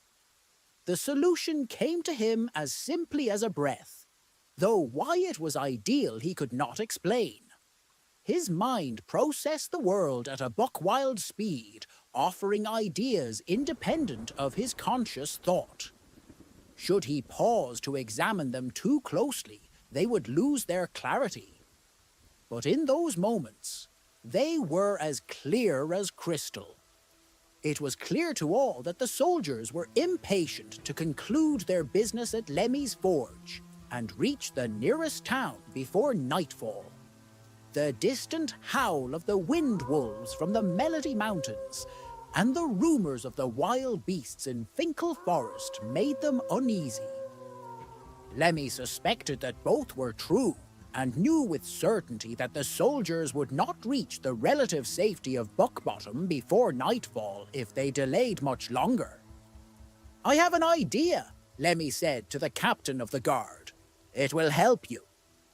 The captain, whose name was Vargan, turned his gaze upon Lemmy. It was unclear whether he was shocked that the crippled dwarf had spoken at all, or surprised by the suggestion itself. Regardless, his reaction would have been the same either way. He lashed out with his gauntleted hand. The blow spun Lemmy around. He turned back to the captain, a swiftly purpling welt running from his temple to the very tip of his chin. Blood trickled from his split lip, but he didn't wipe it away. Better to let the officer see that he was injured. It would make him seem defenseless. "I can save your life," Lemmy noted calmly, hobbling a step closer on his twisted leg. "Please listen, or you won't make it to Buck Bottom tonight." "That sounds like a threat," Captain Vargan said, his thick accent betraying his origins in the haunted lands of Hoota Rip. "You're in no position to threaten, crippled dwarf. You can't take us all on, and that rabble certainly won't help you." Vargan gestured over his shoulder at the 24 spectators loitering nearby, his disdain for them evident in the way he turned his unguarded back to them. "Gutless lot, every one of them." Lemmy recognized every face in the crowd. His friend Bobby Hansen, a few wide-eyed children, and a small group of indentured workers from the nearby mines. Even his faithful hound, Pud, was there, the only creature that seemed at all concerned about the impending execution. His parents hadn't protested the sentence, beyond returning to their work once it was pronounced, and the servants watched the proceedings with a hidden joy at the misfortune of their masters. Lemmy knew their silent delight, but what he said to the captain was, "They fear you too much to raise a hand against you, against a soldier of your reputation." Lemmy could almost hear the last word chime happily against Vargan's ego, and it roused the soldier's interest in the dwarf. Lemmy, of course, had never heard of Vargan before today. Press gang leaders rarely outlived the soldiers they collected, but everything about this man declared his inflated sense of self-importance. "Well," Vargan said irritably, "out with it." "Drag me," Lemmy said. That was the solution that had come to him, though he didn't fully understand how it would save him. But now that he had spoken it, he could only watch the crowd's reaction. Captain Vargan stared for a moment, waiting for more details. When none came, he scowled. The gang's sergeant blurted out a question. "Drag him where?" "Wherever we're going," one of the other soldiers supplied, "instead of hanging him." The press gang and the spectators moved closer, forming a rough semicircle around Lemmy and Vargan. The pickers nodded slowly as they discussed the proposal. "It's practical," one drawled. "They won't find a hanging tree anywhere near the road, not for a long ride in any direction." "Why's that?" a soldier asked. The worker deferentially cast his eyes down. "The dwarves cut down whatever's near the road, sir. The felled trees are easy to drag to their forges." The sergeant rubbed his chin, a great block of bone and beard stubble. "He's mad, frightened stupid at the thought of dying." "So why suggest a worse way to go?" the captain said, more to himself than anyone else. He scowled as he examined Lemmy's proposal, testing it for flaws. He found none. The sergeant unslung the noose from his shoulder.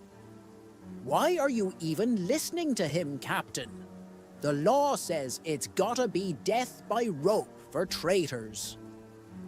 "Use the rope to drag him," one of the neighbor children noted helpfully. Just kill him. He's trying to trick you, snapped Bobby Hansen, Lemmy's close friend. The sound of his hate-filled voice was enough to cause Pud to growl and slink to the roadside ditch for safety. Everyone thinks he's possessed, the way he comes up with those strange ideas. The captain took it as a confirmation. I've heard enough. We'll take him to Buckbottom tonight and pass him along to the inquest. They'll figure out what's wrong with him. The sergeant groaned. Kill him here. Drag him all the way to Brangus Castle if that's what he wants. But keep us away from the inquest. I don't like that lot, even knowing my name. The rest of the press gang proffered their opinions, as did Bobby Hansen and a few of the pickers. Lemmy maintained his silence. The suggestion had worked its magic, transforming the scene as completely as an alchemist turning lead into gold. The captain finally shouted the debate to a close. His sergeant, though, would not let the issue die. He shook the noose at Vargan. If we don't do our duty and kill this dwarf, we'll be the butt of every barracks joke from now until the next Toad Grand Prix. Vargan didn't respond, only stared in bafflement at his underling. The sergeant misinterpreted that confused quiet as an abdication of command. Rope in hand and a murderous gleam in his eyes, he turned toward Lemmy. He took a step forward, gasped, then toppled face first into the dirt. Captain Vargan motioned for one of the other soldiers to retrieve his throwing knife, which was planted almost to the hilt in the sergeant's back. The prisoner will ride the free horse, Vargan said as he tucked the knife back into a boot sheath. Tie the sergeant to the trailing horse. We'll test out this dragging idea on the way to Buckbottom. So it was that Lemmy escaped the hangman's noose and left sootwards in kingdoms of the Funklands. His hound followed at a run, dodging rocks hurled by Bobby Hansen, who didn't have the nerve to throw them at the riders. The faithful mongrel had nearly run itself to death by the time the press gang reached the village of Buckbottom. It had time to recover, camped dutifully outside the one-room jail where Lemmy awaited the arrival of the inquest. The inquest was a shadowy organization that traveled throughout the realms, from the forests of the Funklands to the swamps of Lulalay and beyond. They took testimony in cases involving treason, sorcery, and any incident pertaining to the strange and mysterious beings that wandered the cosmos. The inquest arrived at midnight wherever they went, their wagons gone before dawn. A month usually separated their visits to. Any particular village, though a pressing matter would draw them immediately. Lemmy obviously met their criteria for importance. The inquest arrived that very night to interrogate him. The trial was brief. In nearly total darkness, Captain Vargan, a few soldiers, and finally, Lemmy himself addressed the inquest. The judges lingered in the jail's shadow-sealed corners, asking only a few questions in voices that were strangely uniform. Only once, at the trial's conclusion, did Lemmy glimpse a face, eyeless, earless, with a nose that was little more than a pair of gashes above a larger, mobile gash of a mouth. "Service," that mouth said. The other three judges confirmed the sentence in exactly the same voice, like echoes from the darkness. It was one of only 2 sentences prescribed by the inquest, and far more rare than the other: death. The judges recognized Lemmy's talent for what it was, and saw its potential value to Lord Brangus. Captain Vargan was ordered to escort Lemmy to Brangus Castle, where the dwarf would become an advisor to the infamous lord.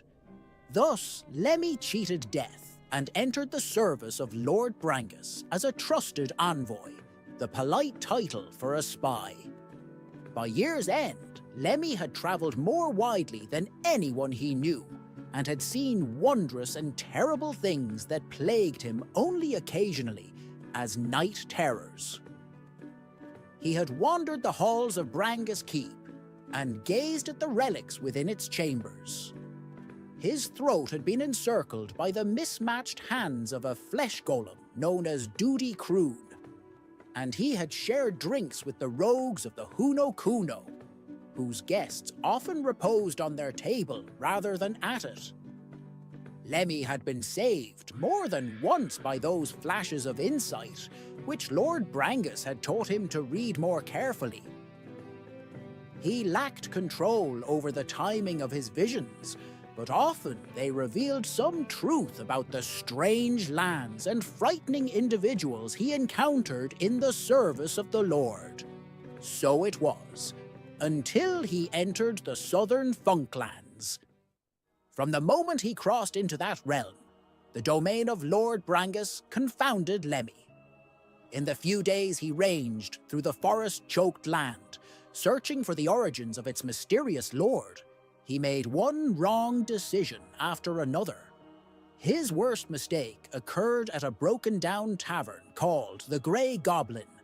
The owner of that slouching two-story ruin came alarmingly close to tricking the dwarf into taking possession of the tavern's deed, a virtual death sentence, as Lord Brangus himself used the place to recruit unwitting adventurers for his missions in the Funklands. Lemmy's instincts had encouraged him to trust the tavern keeper. Only the premature gloating of the man's mistress, deep in her cups and raving about the horrors the adventurers would face, saved him at the last instant from the trap. Now, as he made his way back to Brangus Castle through a deepening twilight, Lemmy wondered if he had finally exhausted his gift. At the very least, he had used up his interest in espionage. There was no more joy to be had in subverting Brangus's enemies. He thought about resigning his post, taking up the work for which he had long known himself best suited. But Lord Brangus would never allow Lemmy to become the master of the forges that produced the legendary Thunder Brew Ale. Brangus found the dwarf's love for craftsmanship amusing. He had laughed aloud when Lemmy wept over the death of his faithful hound, Poot, which had lost its will to live during one of its master's long absences from the keep. "Astounding," Brangus had said. "You've bested dragons and solved riddles, yet a dog's death makes you wail like a child. You're better suited to the work I've given you, Lemmy. Be glad for it."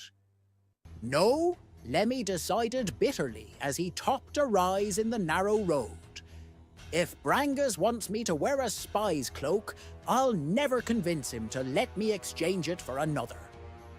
The rutted path wound down into a valley, meeting up with a rough stone bridge. Beyond the arch, which spanned the reed-choked Podges River, lay the edge of Brangus's territory. Lemmy cursed softly. Something was standing in the middle of the bridge. The failing light made it difficult to see clearly, and Lemmy first mistook the thing for an animal, a small bear or a boar perhaps. The beast would clear out of the way as the horse got closer, he guessed, but he drew his hammer just in case. As he reached the bottom of the hill, he saw that the figure stood on the two legs. At 50 yards, it was clear that the figure was too short to be a man or elf, too broad and bulky to be a child. A dwarf, then. "Oh no," Lemmy whispered. "Dirty McCringle." He reined in the horse sharply. It reared, nearly throwing him from the saddle. The elaborate brace forged for Lemmy by the smiths of the Brangus Keep made it easier for him to ride, but it couldn't completely compensate for his twisted leg. As he fought to bring the mount back under control, Lemmy lost his hammer. He didn't pause to retrieve it. The weapon would do him no good, not against Dirty McCringle. Give up, the dwarf shouted from the bridge. There's nowhere to run. The woods were too thick on either side for a mounted man to ride more than a stone's throw before being blinded or knocked senseless by a low branch. The best option, Lemmy thought, was to race back up the road, to put enough distance between himself and the dwarf to dismount, then to duck into the forest on foot. With a little luck, he could later reach Brangus Castle through some half-forgotten path. Passing from the Melody Mountains to Brangus's domain would place him beyond the reach of the darkest magic employed by Dirty McCringle. The minions of that mysterious lord would hesitate as well before crossing in pursuit, for fear of drawing the personal attention of Beth Jezos. Lemmy wheeled the horse about and spurred it to a gallop. With the clumping of his mount's hooves, the clatter of his tack, and his leg brace, and the near-deafening thunder of his own heart filling his ears, Lemmy shouldn't have been able to hear the other riders. But he did. The approaching hoofbeats thudded across the valley like the slamming of coffin lids. Their terrible sound heralded the arrival of two riders, who appeared atop the rise just as Lemmy started up the hill. The world seemed to slow, time itself shuddering to a halt at the sight of the twin horrors. Fleshless hands curled around the reins of horses that shook off wormy clots of meat with each step. Armor that seemed more tarnished than metal clattered against bare ribs. Open-faced helmets framed visages of bone. Their mouths gaped wide in mirthless, rictus grins. Lemmy did not need to turn his horse again to direct its retreat from the skeletal riders. The animal wheeled on its own, eyes wide with terror. It barreled back toward the bridge. The riders followed. For all their preternatural slowness, they somehow gained ground on the dwarf quickly. Given a choice, Lemmy would have faced the riders before Dirty McCringle. He had a particular dread of creatures like the dwarf, or the thing the dwarf was supposed to be, if the stories he'd heard were to be believed.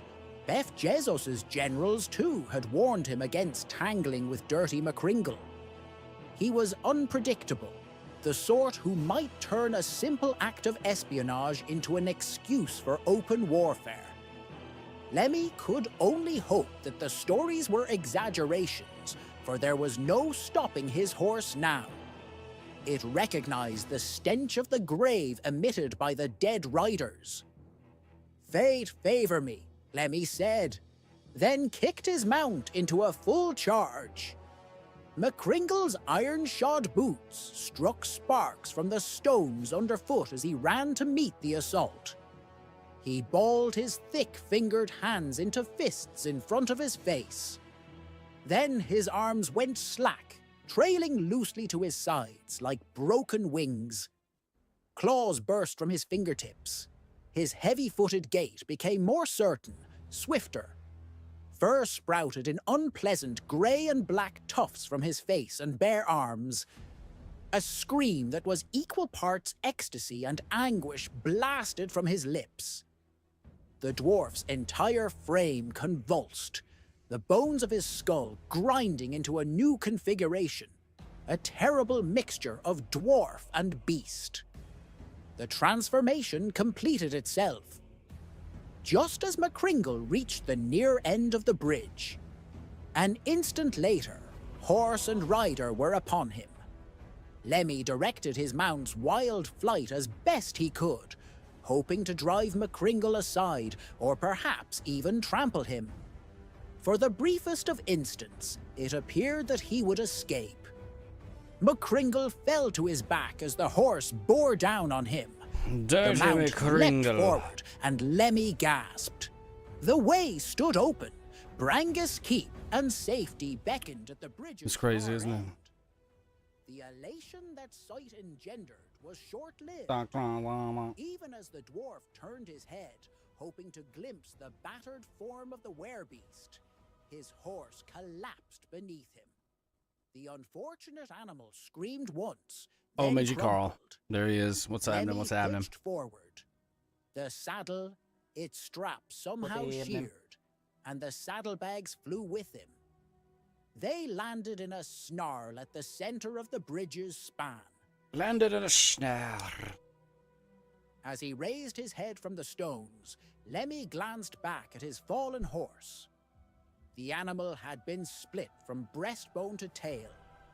The carcass lay atop McCringle, who struggled to free himself from the grisly tangle. The werebeast's claws were thick with gore, the fur on his monstrous face matted with blood. McCringle expelled a grunt of anger, a horrible sound matched only by the thunder of the approaching skeletal riders. Lemmy started to crawl. That's Dirty McCringle. From his wrist, he plucked a small locket. The filigreed silver gleamed softly, just as it had the day Lord Brangus had given it to the dwarf. Now, in his hour of greatest need, Lemmy pressed it to his lips and invoked the charm it carried. Lord Brangus, aid me, he called. Lord Brangus. I have what you want. I have the relic. He looked to the far end of the bridge. Who's his best friend? What are you talking about? Crowded in the gathering Lord Brangus? stood Lord Brangus. Clad in grey, he could have been cut from the shadows themselves. He crossed thin arms over his chest impatiently.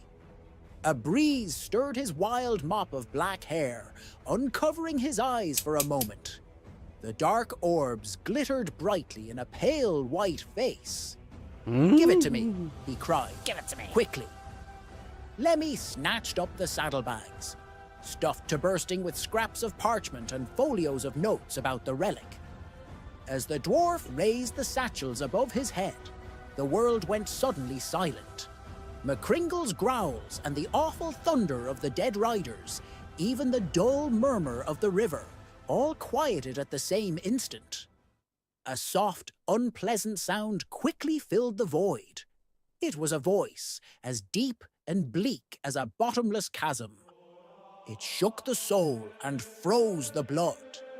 Lemmy found himself paralyzed. "What do you hear?" shouted Lord Brangus. But his servant could not answer. The droning of the voice had become a song, a dirge of shattered faith and forsaken love. It was the tale of Lord Brangus, sung by the ancient spirits themselves. The words of that dire song gathered along the border, but would not pass beyond. They coalesced into thorny stems that reached high into the sky. With each new verse of the lament, the stems stretched upward, swelling at the tops with tightly closed buds. Then the song grew discordant, the story confused. The orderly row of stems tangled, the thorns tore at each other, and the wounds they left wept thick, viscous tears. Lemmy felt the song take root in his mind. The melody sent tendrils deep into his thoughts, seeking out memories the dwarf had carefully walled off. They tapped into his most ghastly deeds, the morbid and horrific reflections that surrounded them, and drank of their vileness. The urge to expel that poison overwhelmed Lemmy, and he himself began to sing. His crimes, and those of every other soul within the cursed land, created a dreadful harmony that swelled the buds atop the tangled stems. Finally, when no more voices could be added to the chorus, the flowers opened. Black roses, their petals blotted out the sky and filled the world with the fragrance of corruption. And thus ends Chapter 1 of Tales from the Funklands.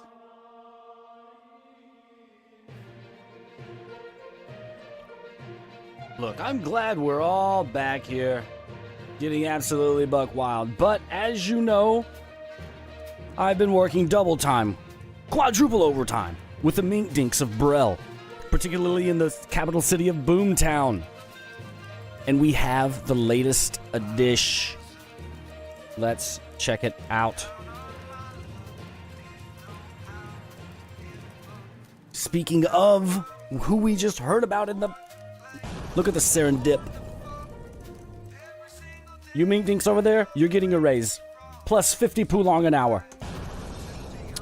Now look, we have the wanted page. Boomtown's most wretched, wily, and woefully unwashed. Wanted, Dirty McCringle. Brangus Keep. Last known location, moon howling without a permit. Biscuit Regicide. Disrupting a ball with a screeching fit. Public transmogrification. Smuggling cursed bean cream. There's a reward for 3,000 Poolong if you can find and apprehend Dirty McCringle. But I personally, as the captain, I advise is against it. You're talking to a man with the map of Planet Funkatron wrapped around his head. 3,000 Poolong reward, Sporlock Spiced Elixir, a celestial fur coat, a Rat King's crown, and a potion of unseen shoes. And I'm getting news, we're getting yet another, oh my sweet lordy, Emila. This just in from the Science and Beanology section of Boomtown. Bean wardens uncover illegal zest ring beneath Old Man Thort's oat cellar. Dozens of fermented bean creams found bubbling below his property. Quote, unquote, I just thought the floor was spicy. What's that? Mink Dink? The papers are rolling in now. Hot off the press, hot off the zest. The Daily Brel, what do we have? Life, death, and mildly unconfirmed death. The obituary, obits. We can't be playing this type of music here if we're reading the obits. What do you think I am? Some kind of monster? We need sorrow. We need grief.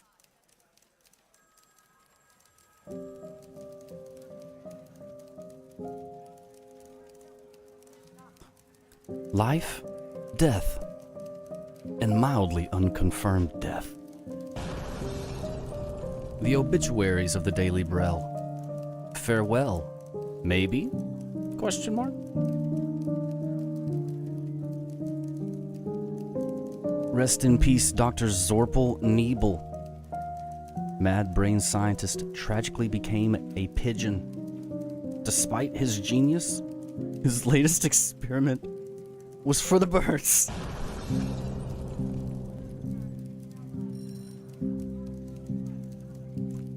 Condolences to... No laughing. This is serious. This is life and death. Get it together. Mangy Carl. Raven. Condolences to his many lab assistants. Next up, rest in peace, Glinda Mucktoes. Swamp ballerina. Age 56. Too young. Danced her final dance in a fire bog. Fondly remembered for her graceful leaps and alarming odor. This has been the Daily Brel obituary section. Rest in peace. A road we must all travel. Now back to you to get buck wild.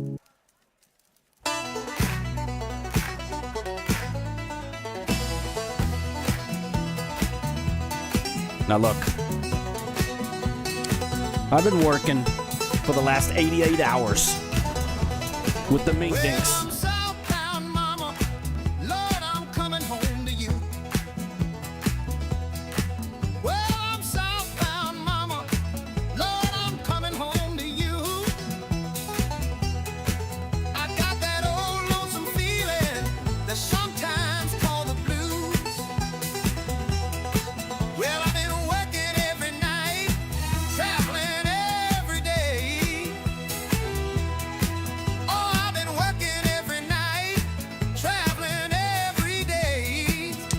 Stop off and get a little Buck Lightning. You can tell your other You know what I'm saying? The main daddy's on the way.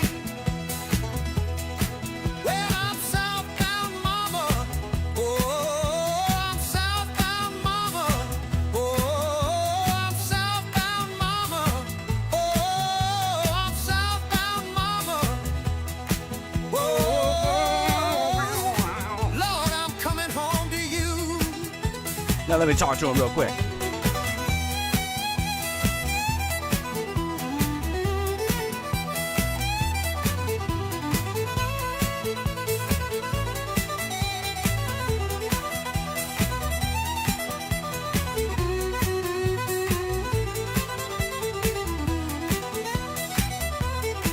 Got your hands full now, mama, just as soon as I get home.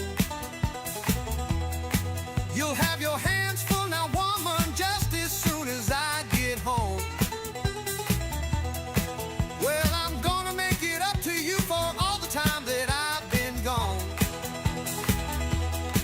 Well, I'm southbound, mama. Well, I'm southbound, mama. Southbound, mama. Whoa, I'm southbound, mama. Oh, Lord, I'm coming home to you.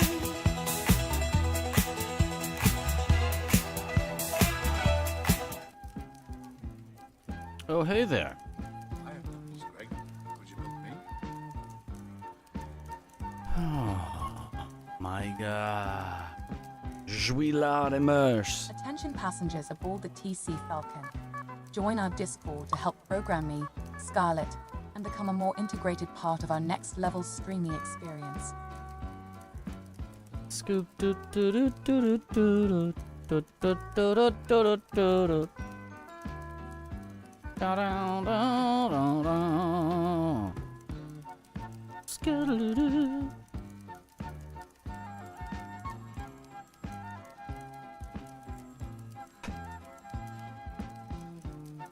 The phones are still ringing. Now, I must inform you, I have a severely deviated septum. When I sleep at night, I make a very disturbing sound. Long.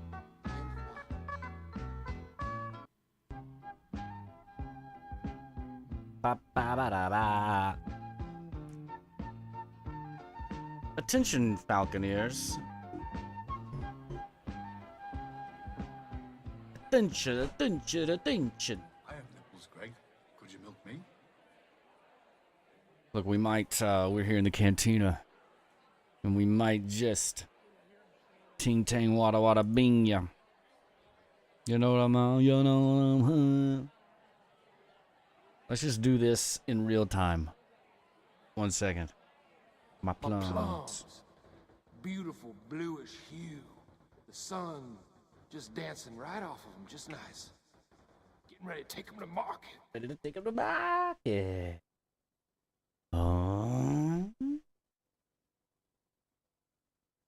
Why can't I hear this no more? What's going on there? Oh. Oh, it's the auto mucking. Whoever put in the auto ducking is an auto dipshit. Sometimes I don't want to have the auto ducking. Duck. Duck, duck, goose. Now let me get over here and talk to him. Let me get over here and talk to him. Oh, yeah. Bang, bang. All right. Cool. Funky. Cool. But let's listen to... What do we listen to while we do this? Beat the bone. Now you shred. Crowd noise. No. Dish. Okay. Oh, here we are. Oh, hey, you.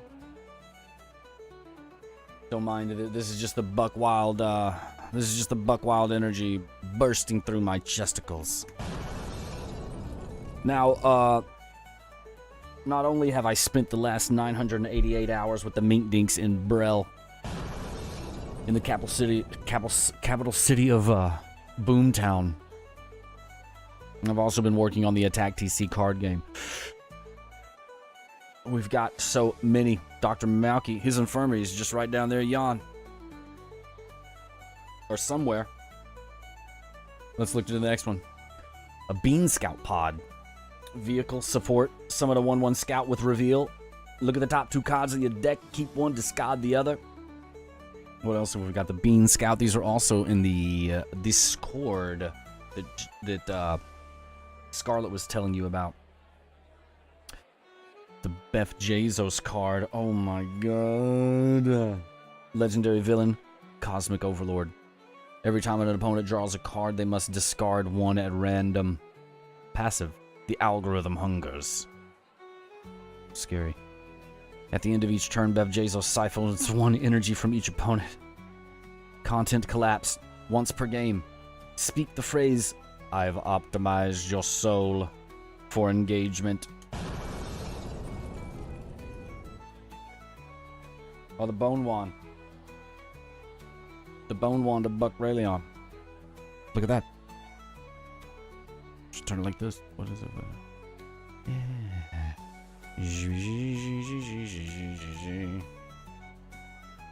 Bang. Carved from my old friend.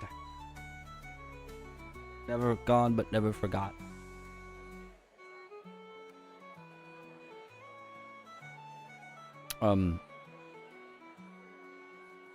Oh, the planet Boopitur card, which mysteriously looks like Africa.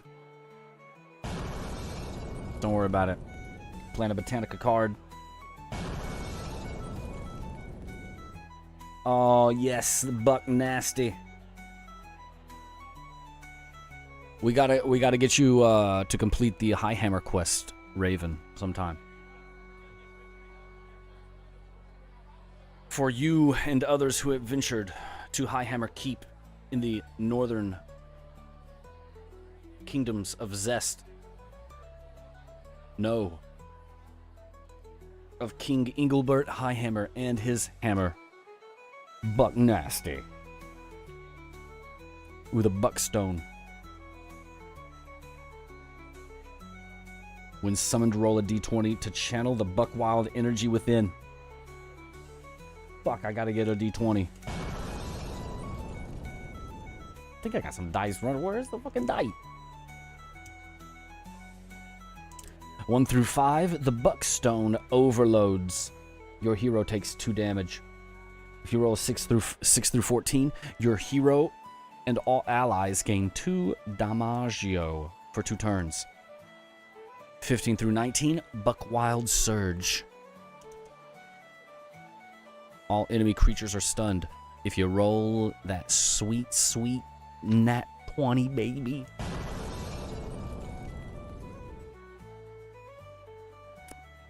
You take an extra turn. Also scream, "I'm ascending!" and raise both hands to the sky. Forged in fire, infused with groove, and blessed by Buck Rayleon himself, the Buckstone doesn't just amplify power, it unlocks true funk. The Captain's Cloak, of which I'm not wearing right now, because it's hot down here in the cantina. Infused with magic, the magic of the Buckstone, or the Blackstone. Worn by Captain TC Poole, giving him extra defenses against the assassins of future Bezos. Taunt. When played all attack. Yeah, we know what a taunt is. Hey. The fuck? Oh yeah, we might do some hero cards, or what are they called? Captain cards in Magic the Gathering.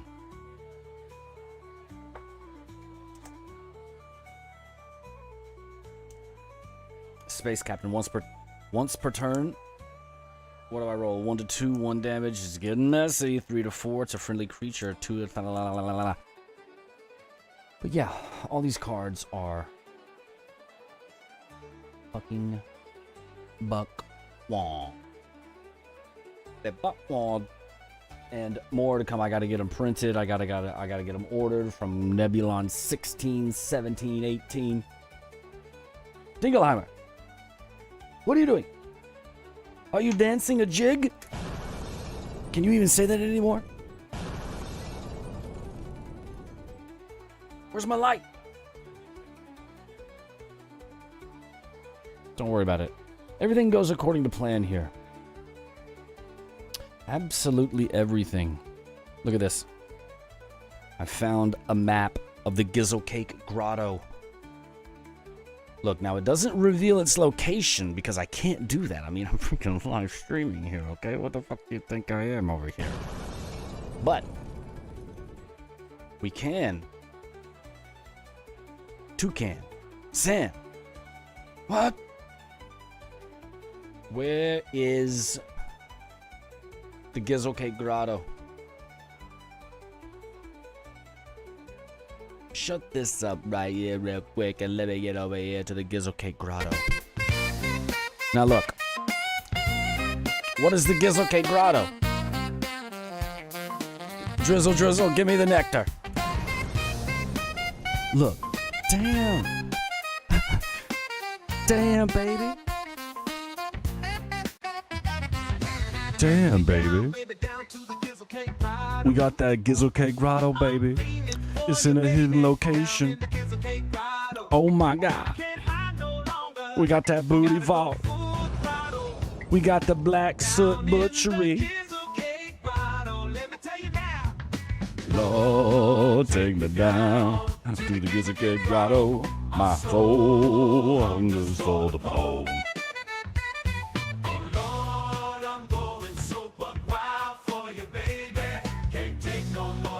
Damn, the blow me down tower?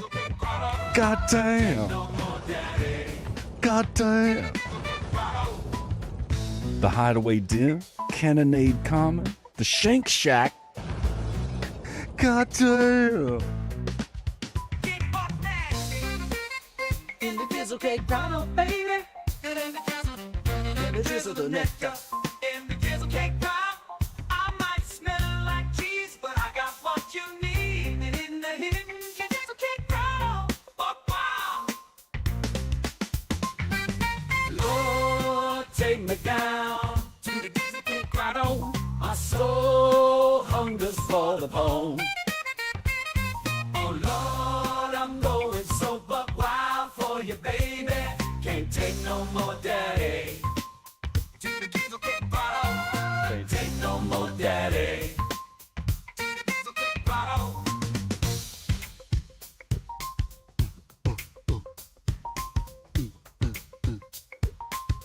What the fuck?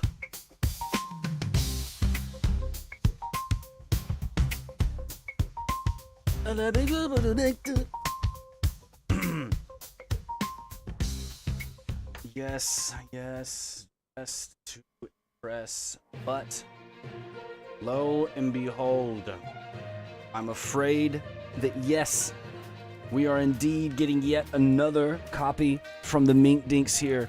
This is an absolutely unprecedented event. Let's check in at the Daily Braille.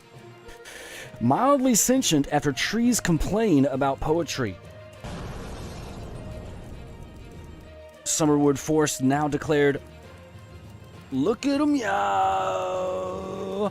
Wait, we already saw this one. This is an old copy. Mink Dink 1, 2, and 3, you're fired. Get out of here. Give me a fresh one. Very good. Yes, we indeed have the Boomtown Braille Market page. Fresh deals, funky bargains, and the taste of the terrain. Crose bushels. Just in. Now certified 37% less explosive. Bring your own jug and fill up the rich, spicy essence of the Funklands.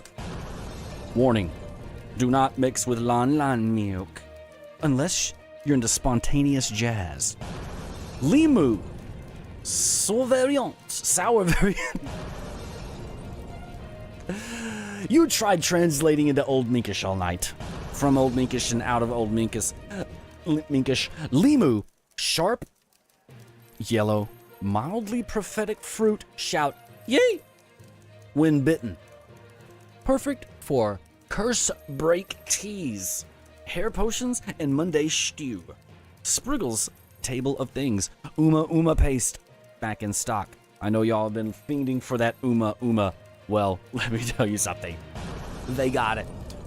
Locals call it spicy sadness in a jar, quote unquote. Excellent on crust toast or as a burst repellent. Limit 1 per customer per stomach lining. Lon milk, a crowd favorite. Now with fewer floating bits. A calming, creamy classic straight from the thunder udders of Mount Moo.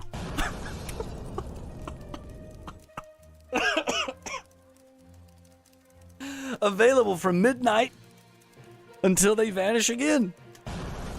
And of course, we can have the barrel of the week. Could be eggs, possibly both. Only Imrowell, says a Razfunged. This has been the latest from the Daily Brell. Let's get back to the show. Let's get back to getting buck wild. Let's get back to getting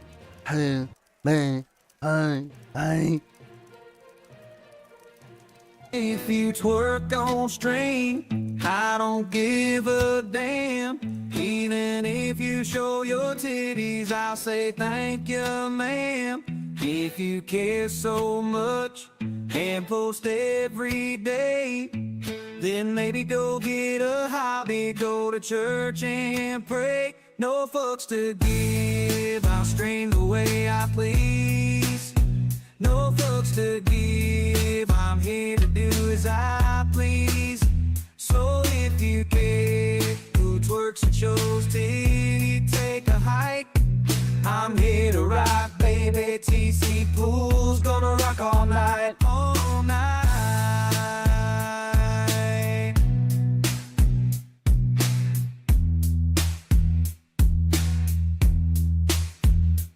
I seen them titties on Twitch.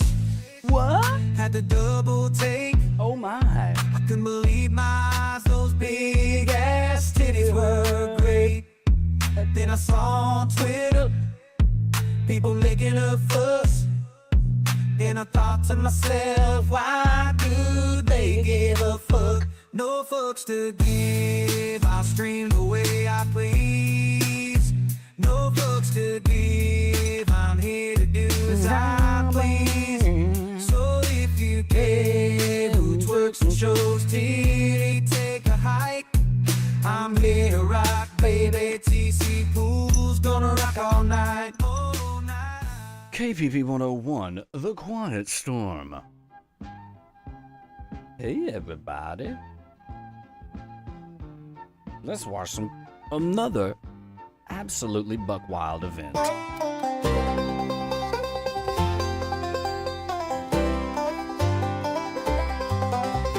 I can show you the world, shining, shimmering, splendid.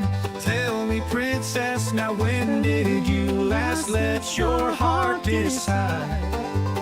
I can open your eyes, take you wonder by wonder, over, sideways, and under, on a magic carpet ride. A whole new world, a new fantastic point of view. No one to tell us no, where to go, or say we're only dreaming. A whole new world, a dazzling place I never knew. No one to tell us no, where to go, or say we're only dreaming. World new, a whole new world with you. Unbelievable sights, indescribable feeling, soaring, tumbling, freewheeling through an endless diamond sky. A whole new world, close your eyes, 100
KPP 101, The Quiet Storm.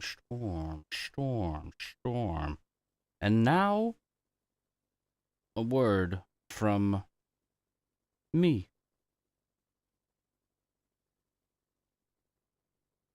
I mean, me playing me.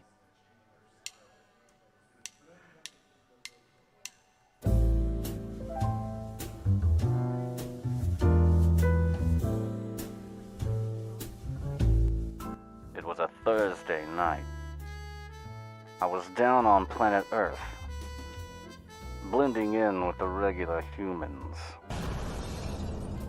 in some nondescript coffee joint.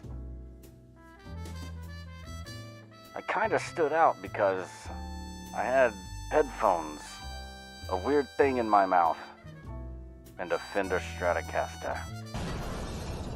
Not common items one might find in a coffee joint.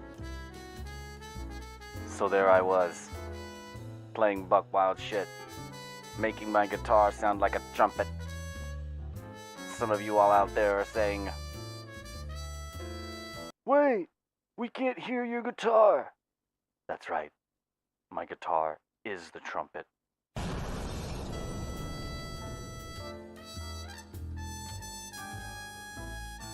I had my shirt unbuttoned, maybe one button too much. But fuck it, I was feeling sexy that day. My hair, immaculate. My fabric, spectacular.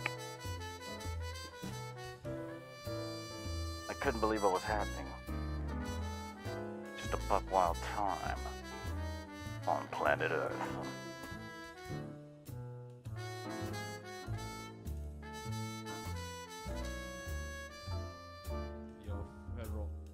Federal champion, thank you for the silver.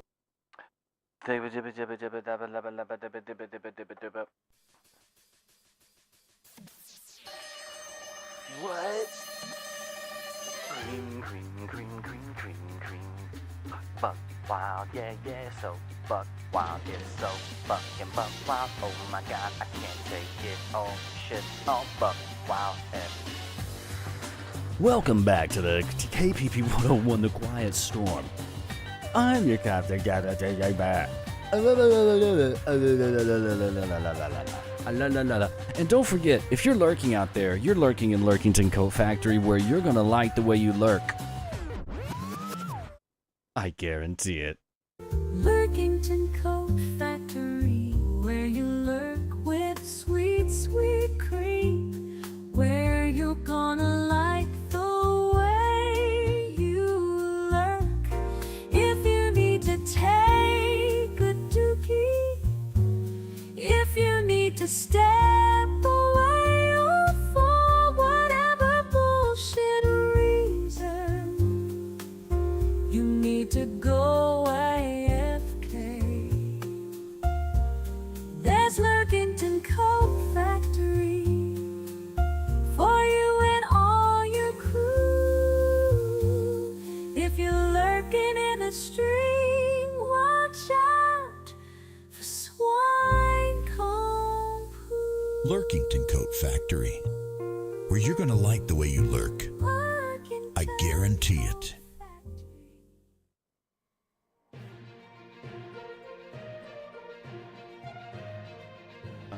KPP 101. There's also my YouTube to check out if you're anybody is out there even listening to this madness. There's two YouTubes. There's one for KPP 101, The Quiet Storm. Just type it in and you'll get it. The next one, excuse me, is my own TC Poole. And do the same. Or just go to tcpoole.com and you'll find a link for all of the above.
big old honking bone. I woke up this morning, mama, all with my big old bone. I knew, Lord, and knew I had to beat the bone. Oh, yes, I knew, sweet Lord, I had to beat that dirty old bone. I'm going 12 rounds in the morning, baby, another 12 rounds at night. I done beat my bone so often, Lordy, I know I ain't living right. Had to beat the bone, yeah.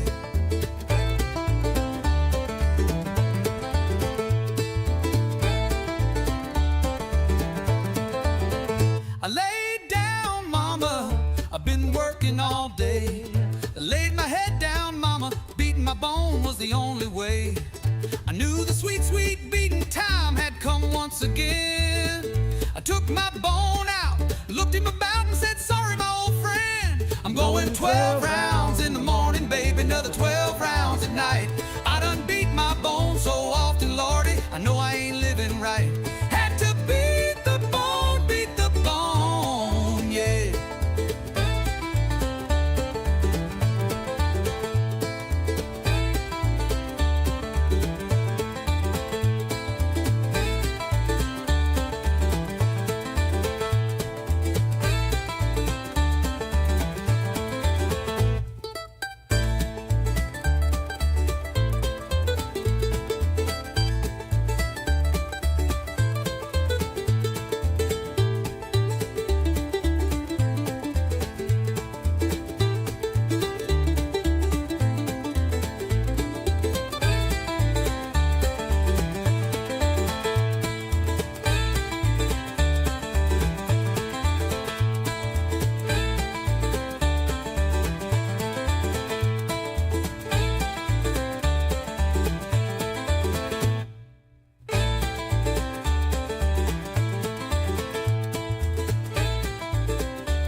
Oh man, what a buck wild delight.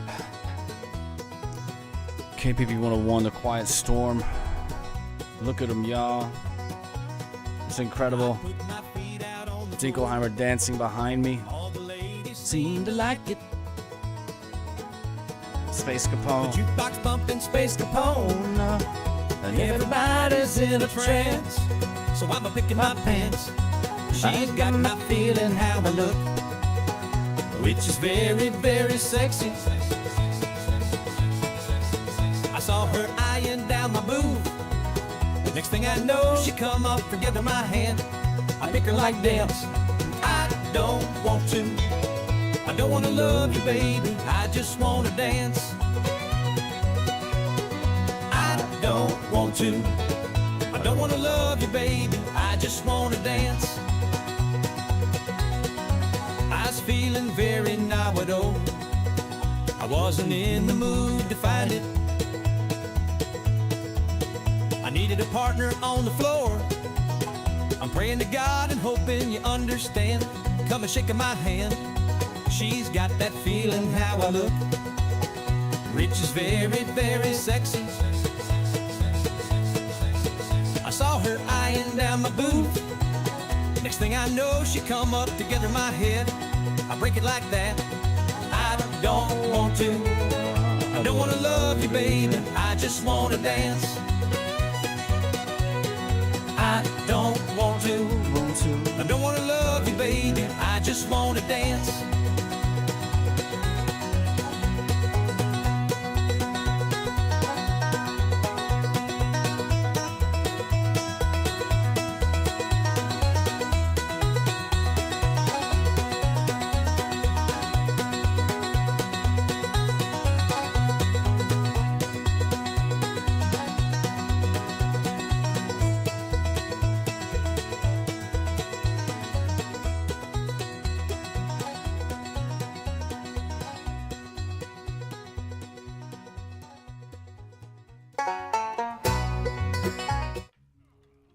Welcome in, passenger. You've happened upon a rather unique stream.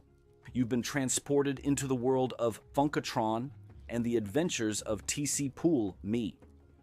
We're listening to a radio station on Funkatron called KPP 101, The Quiet Storm. This is a world within a world. If you're into D&D, fantasy, wizards, funk, live music, VR, video games, lore, quests, zest, schmeat, twerk wind, seismic booty activity, booty quakes, magic, shucking corn, churning milk, burning that midnight oil, chucking thrice at a new corn moon, peanuts, D's nuts, grundle beans, daddy beans, buck beans, bean zest, beanology, and buck wild energy, then you'll love this ish. Check out my website, tcpool.com, for more information. All this ish will make you smack your granny. That's right, sweet old gran, gonna get zested. Can't help it. This is next level streaming.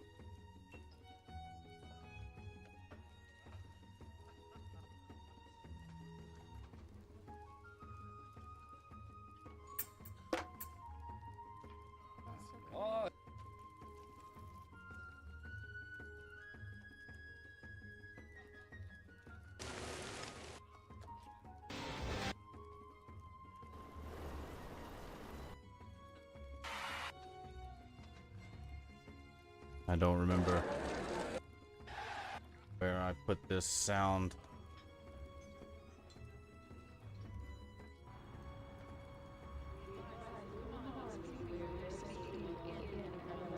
Welcome, welcome, yes, welcome in.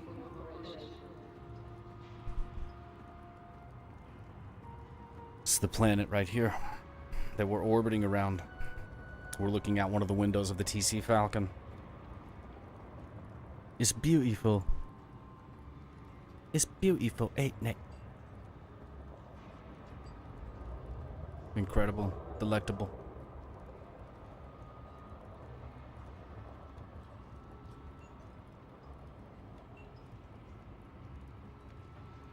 We're gonna take a little look at a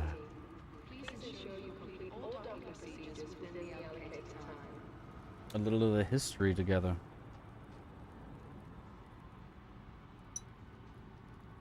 But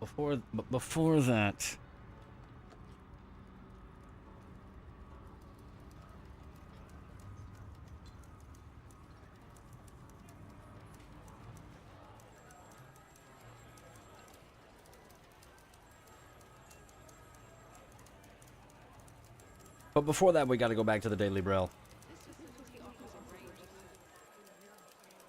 We got to get back in the Daily Braille. Look, okay, so fresh in from the Daily Braille in Boomtown. Chance of a bucknado in forecast. God, those are devastating. Get in your safe spot.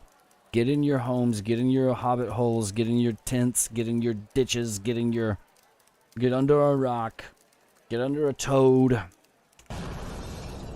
Whatever you got to do. Let's read it in here. Boomtown, Braille. Meteorologists are expecting a risk of a bucknado forming in the region this week. A bucknado is a tornado infused with buck-wild energy.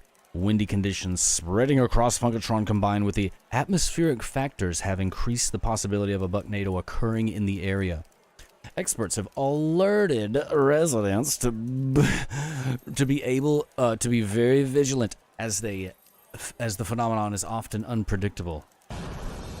However, sunny skies expect from much this week, all through rainy and breezy weather on Wednesday encourages important to be prepared for a bucknado and exercise caution in case of powerful winds.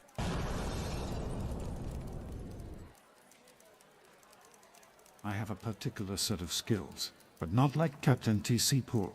Never in my life have I seen someone so buck-wild. Makes me question my own existence. Maybe I should move up north to Peen Lake and practice magic. I heard the captain also put different versions of the grand map of planet Funkatron in the Discord. The grand map of planet Funkatron. I have a particular set of skills.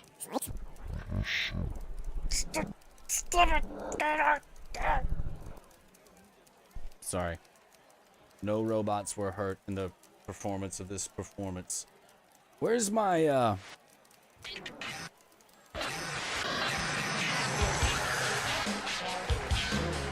Oh my god.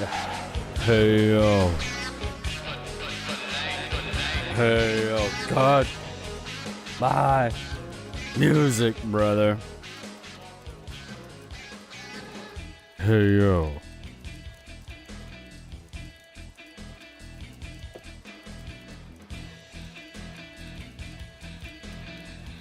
Hey yo.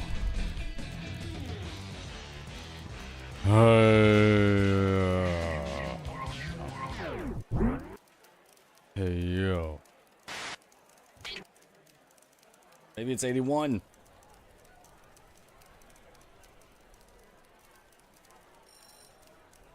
What the hell is this?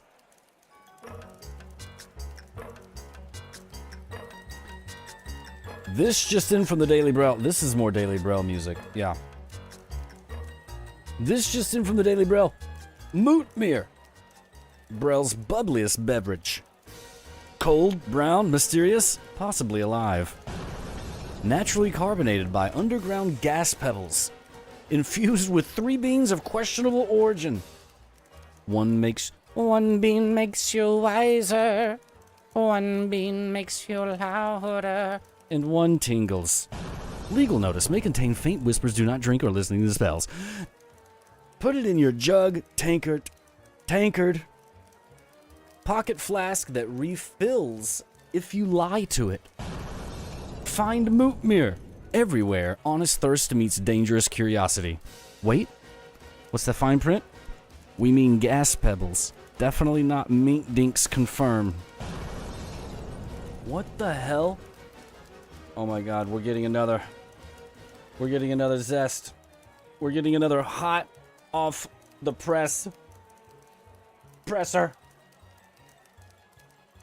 We've seen that one. Maybe we shouldn't do what diddy diddy dum diddy do. You know what I'm saying? Hold on, before we read about this guy, whoever he is, whatever his name is, let's go over here. Let's go yawn. Start from the beginning of yawn as we get it. We've seen this. We've got the Uma paste. Ooh. Who's ready for some bean bonanza? From mildly magical to catastrophically creamy. Wee beans. Scream beans. Shout when plucked. Sobbed when boiled. Not recommended for quiet dinners. 7 Poolong per scoop. It's a hell of a deal. Last time I checked on scream beans. Okay? Now let me talk to him. Cream beans. The cream. Yeah, dig it. Shout when plucked, slightly judgmental if overcooked. Available with gloves, 7 Poolong per scoop. Hobble beans. Fat. Too many. And you're real muttony. Mutiny. Buy 2 sacks. Or a free satchel of regret. Buy 2 sacks and get a free satchulalo. Fizz beans. Found in the cell. No one knows. Known to. They are depraved, craved at AP 8 for 10 Poolong. That's a hell of a deal. Oracle beans. Whisper fortunes when soaked in lukewarm lon milk. Yeah. No refunds by Fizzle Toes the Bean Shuffler. Am I reading this right? The Bean Shuffler. Yes. All right, go ahead. Lost beans found in a cellar. No one knows that a 8 Poolong if you're brave. Bargain bin beans, that's right. Looking for a deal and you're at the Bean Bonanza in Boomtown? Well, baby, do I got a rockin' booming deal for you. Bargain beans, one-legged beans, hat beans, beans that smell like uncle's memories.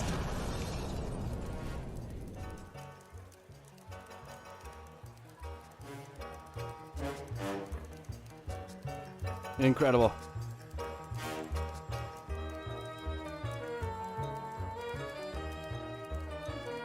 I need a hold on. I need a minute. These meetings have got me going fuck. Too much.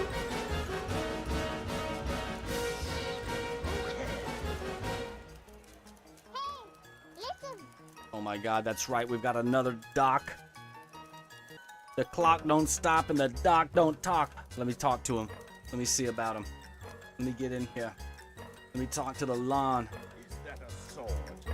Luxury. Is that a horse? Sloth. Is that a helmet?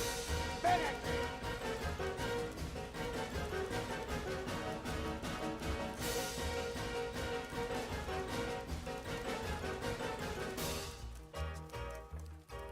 Ah, yes, a very very important piece here. Important to us all. Important to my heart, my soul. The Daily Brill. A word to our readers. A word about typo. With a typo in the word typo. Dear friends and reading peoples, we here at Thank Us for Your Splippence and our low expectations, as many woo have hativ, sob, sphinx, and low expectation. Common speak is not our mother tongue. What we are doing. One mink dink who is pretty sure he can spell Wednesday appointed a spelling goblin to review every page, even though keeps eating the commas. Upgraded from acorn ink to real letters, quote unquote. May usually good and seems to help. Why we make the typos? Fast typers, small fingers. Many letters look the same in Mink Dink vision.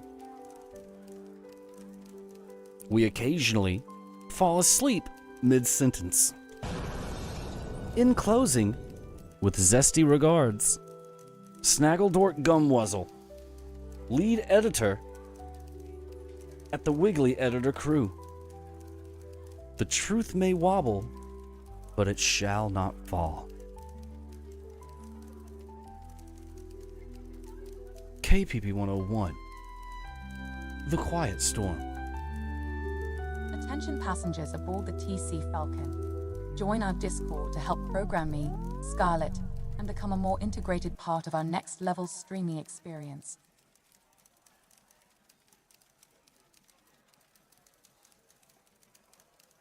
Pardon me, Captain. Don't worry about it, Funkbot. Excuse me, Captain Poole. What do you want? I honestly don't know. Cool.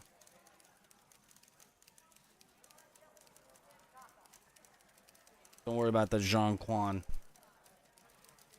Okay.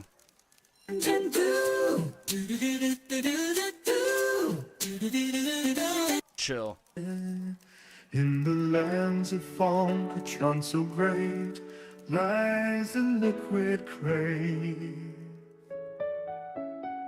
Dwarves and wizards and even Captain Poole want to taste.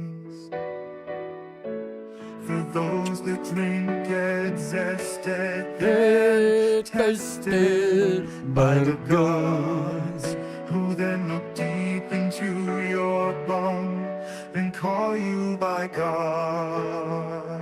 He does.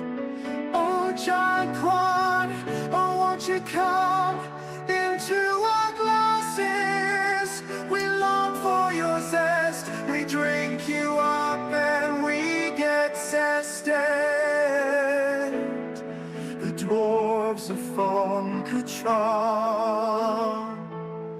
love you the best. Hello, adventurers. Are you getting buck wild with Captain Poole? Of course you are. May I take this time to issue you all an invite to our Discord. Join the most buck wild crew of all time. We're buck. We're wild. We're buck fucking wild.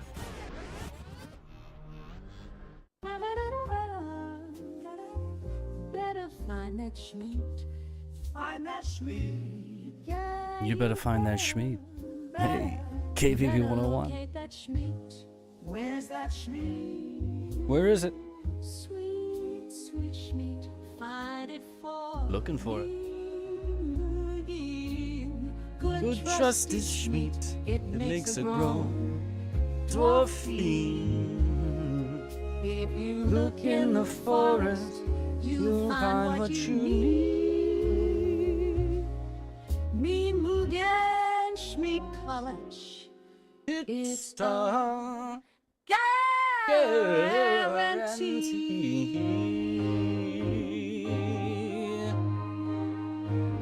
You better. You better find that Schmeat. Hey there. Find that Schmeat. Yeah, you better. You better locate that Schmeat. Where's that Schmeat? That Schmeat, you two. Sweet, sweet Schmeat. Find it for me. Good trusty Schmeat. It makes a grown dwarfy. If you look in the forest, you'll find what you need. Me Mugen Schmeat College. It's a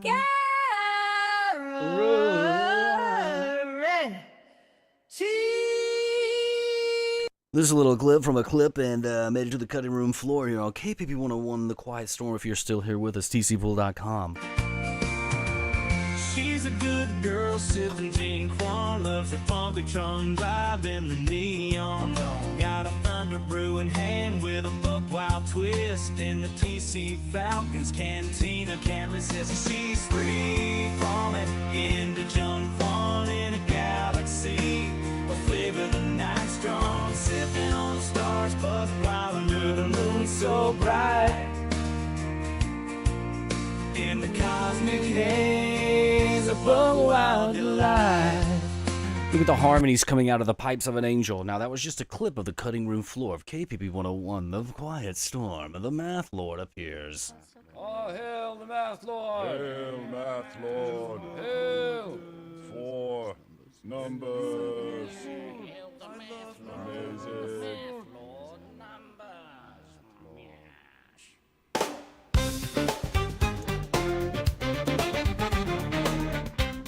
Now we gotta get it up and get it going.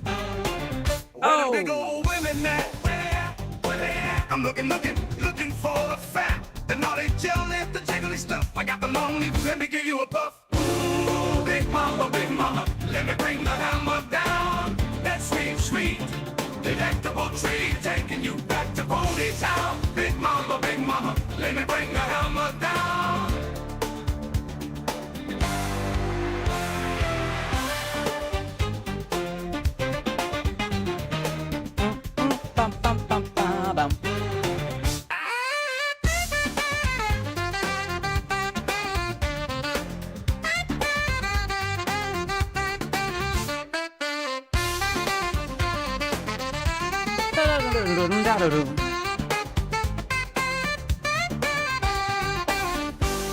Oh, Lordy, big mama, I've been working all day. That's right, hey. Chopping down wood, smacking old ladies. What? When I get back to the house tonight, I wanna see those cheeks twerking in the moonlight. What the fuck?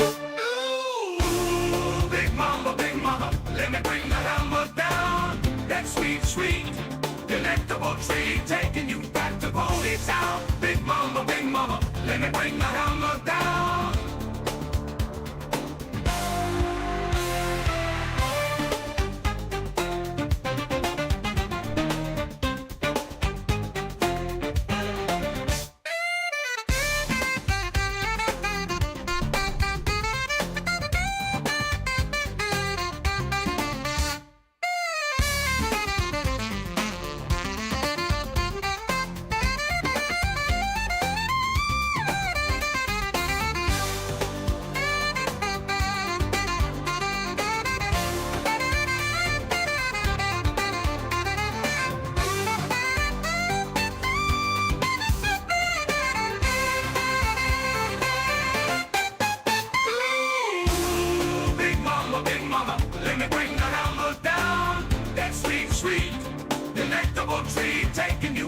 Own it down. Big mama, let me bring the hammer down.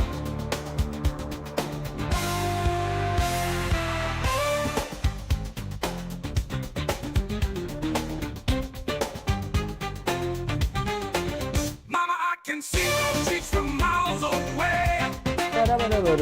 Sweating all night, working all day, just to see those cheeks one more time. Travel day out, it's got the mind.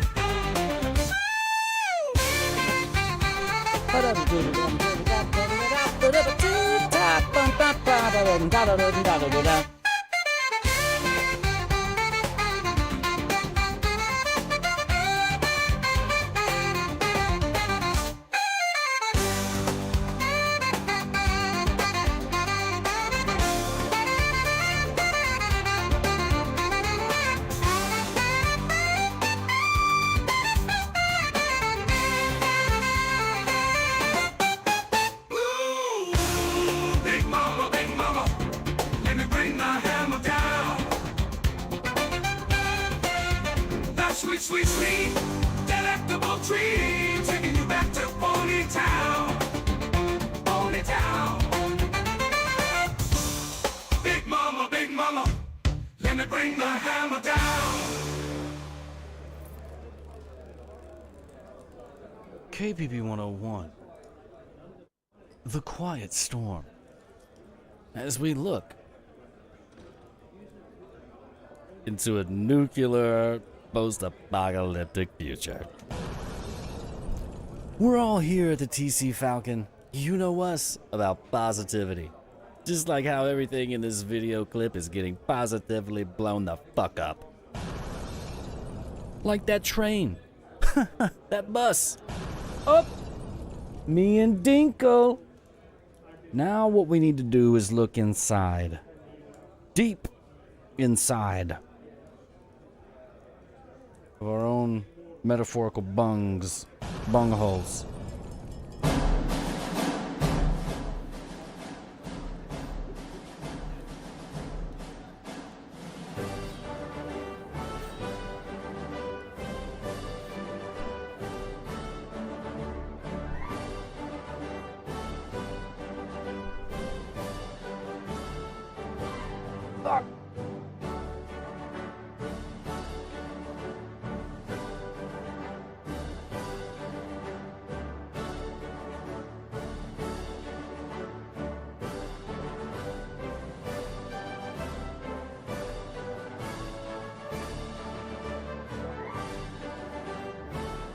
Ancient lore. I can't dodge it. Brooklyn Dodger.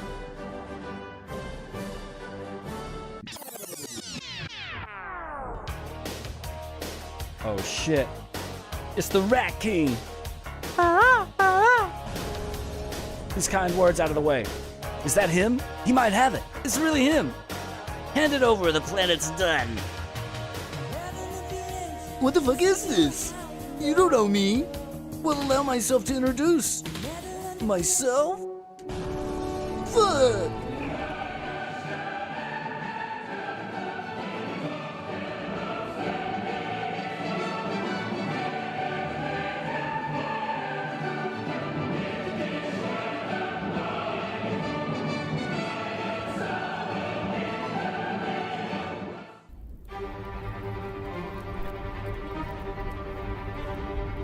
What would a record be together?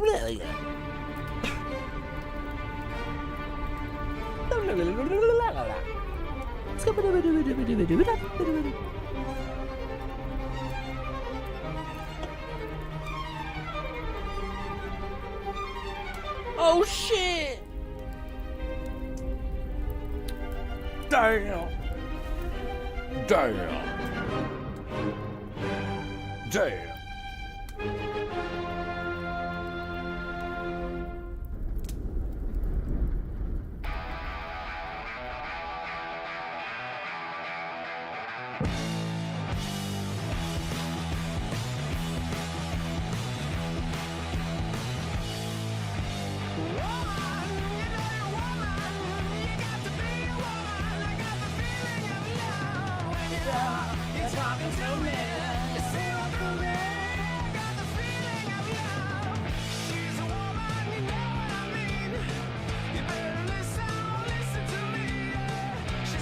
get to be all on my own.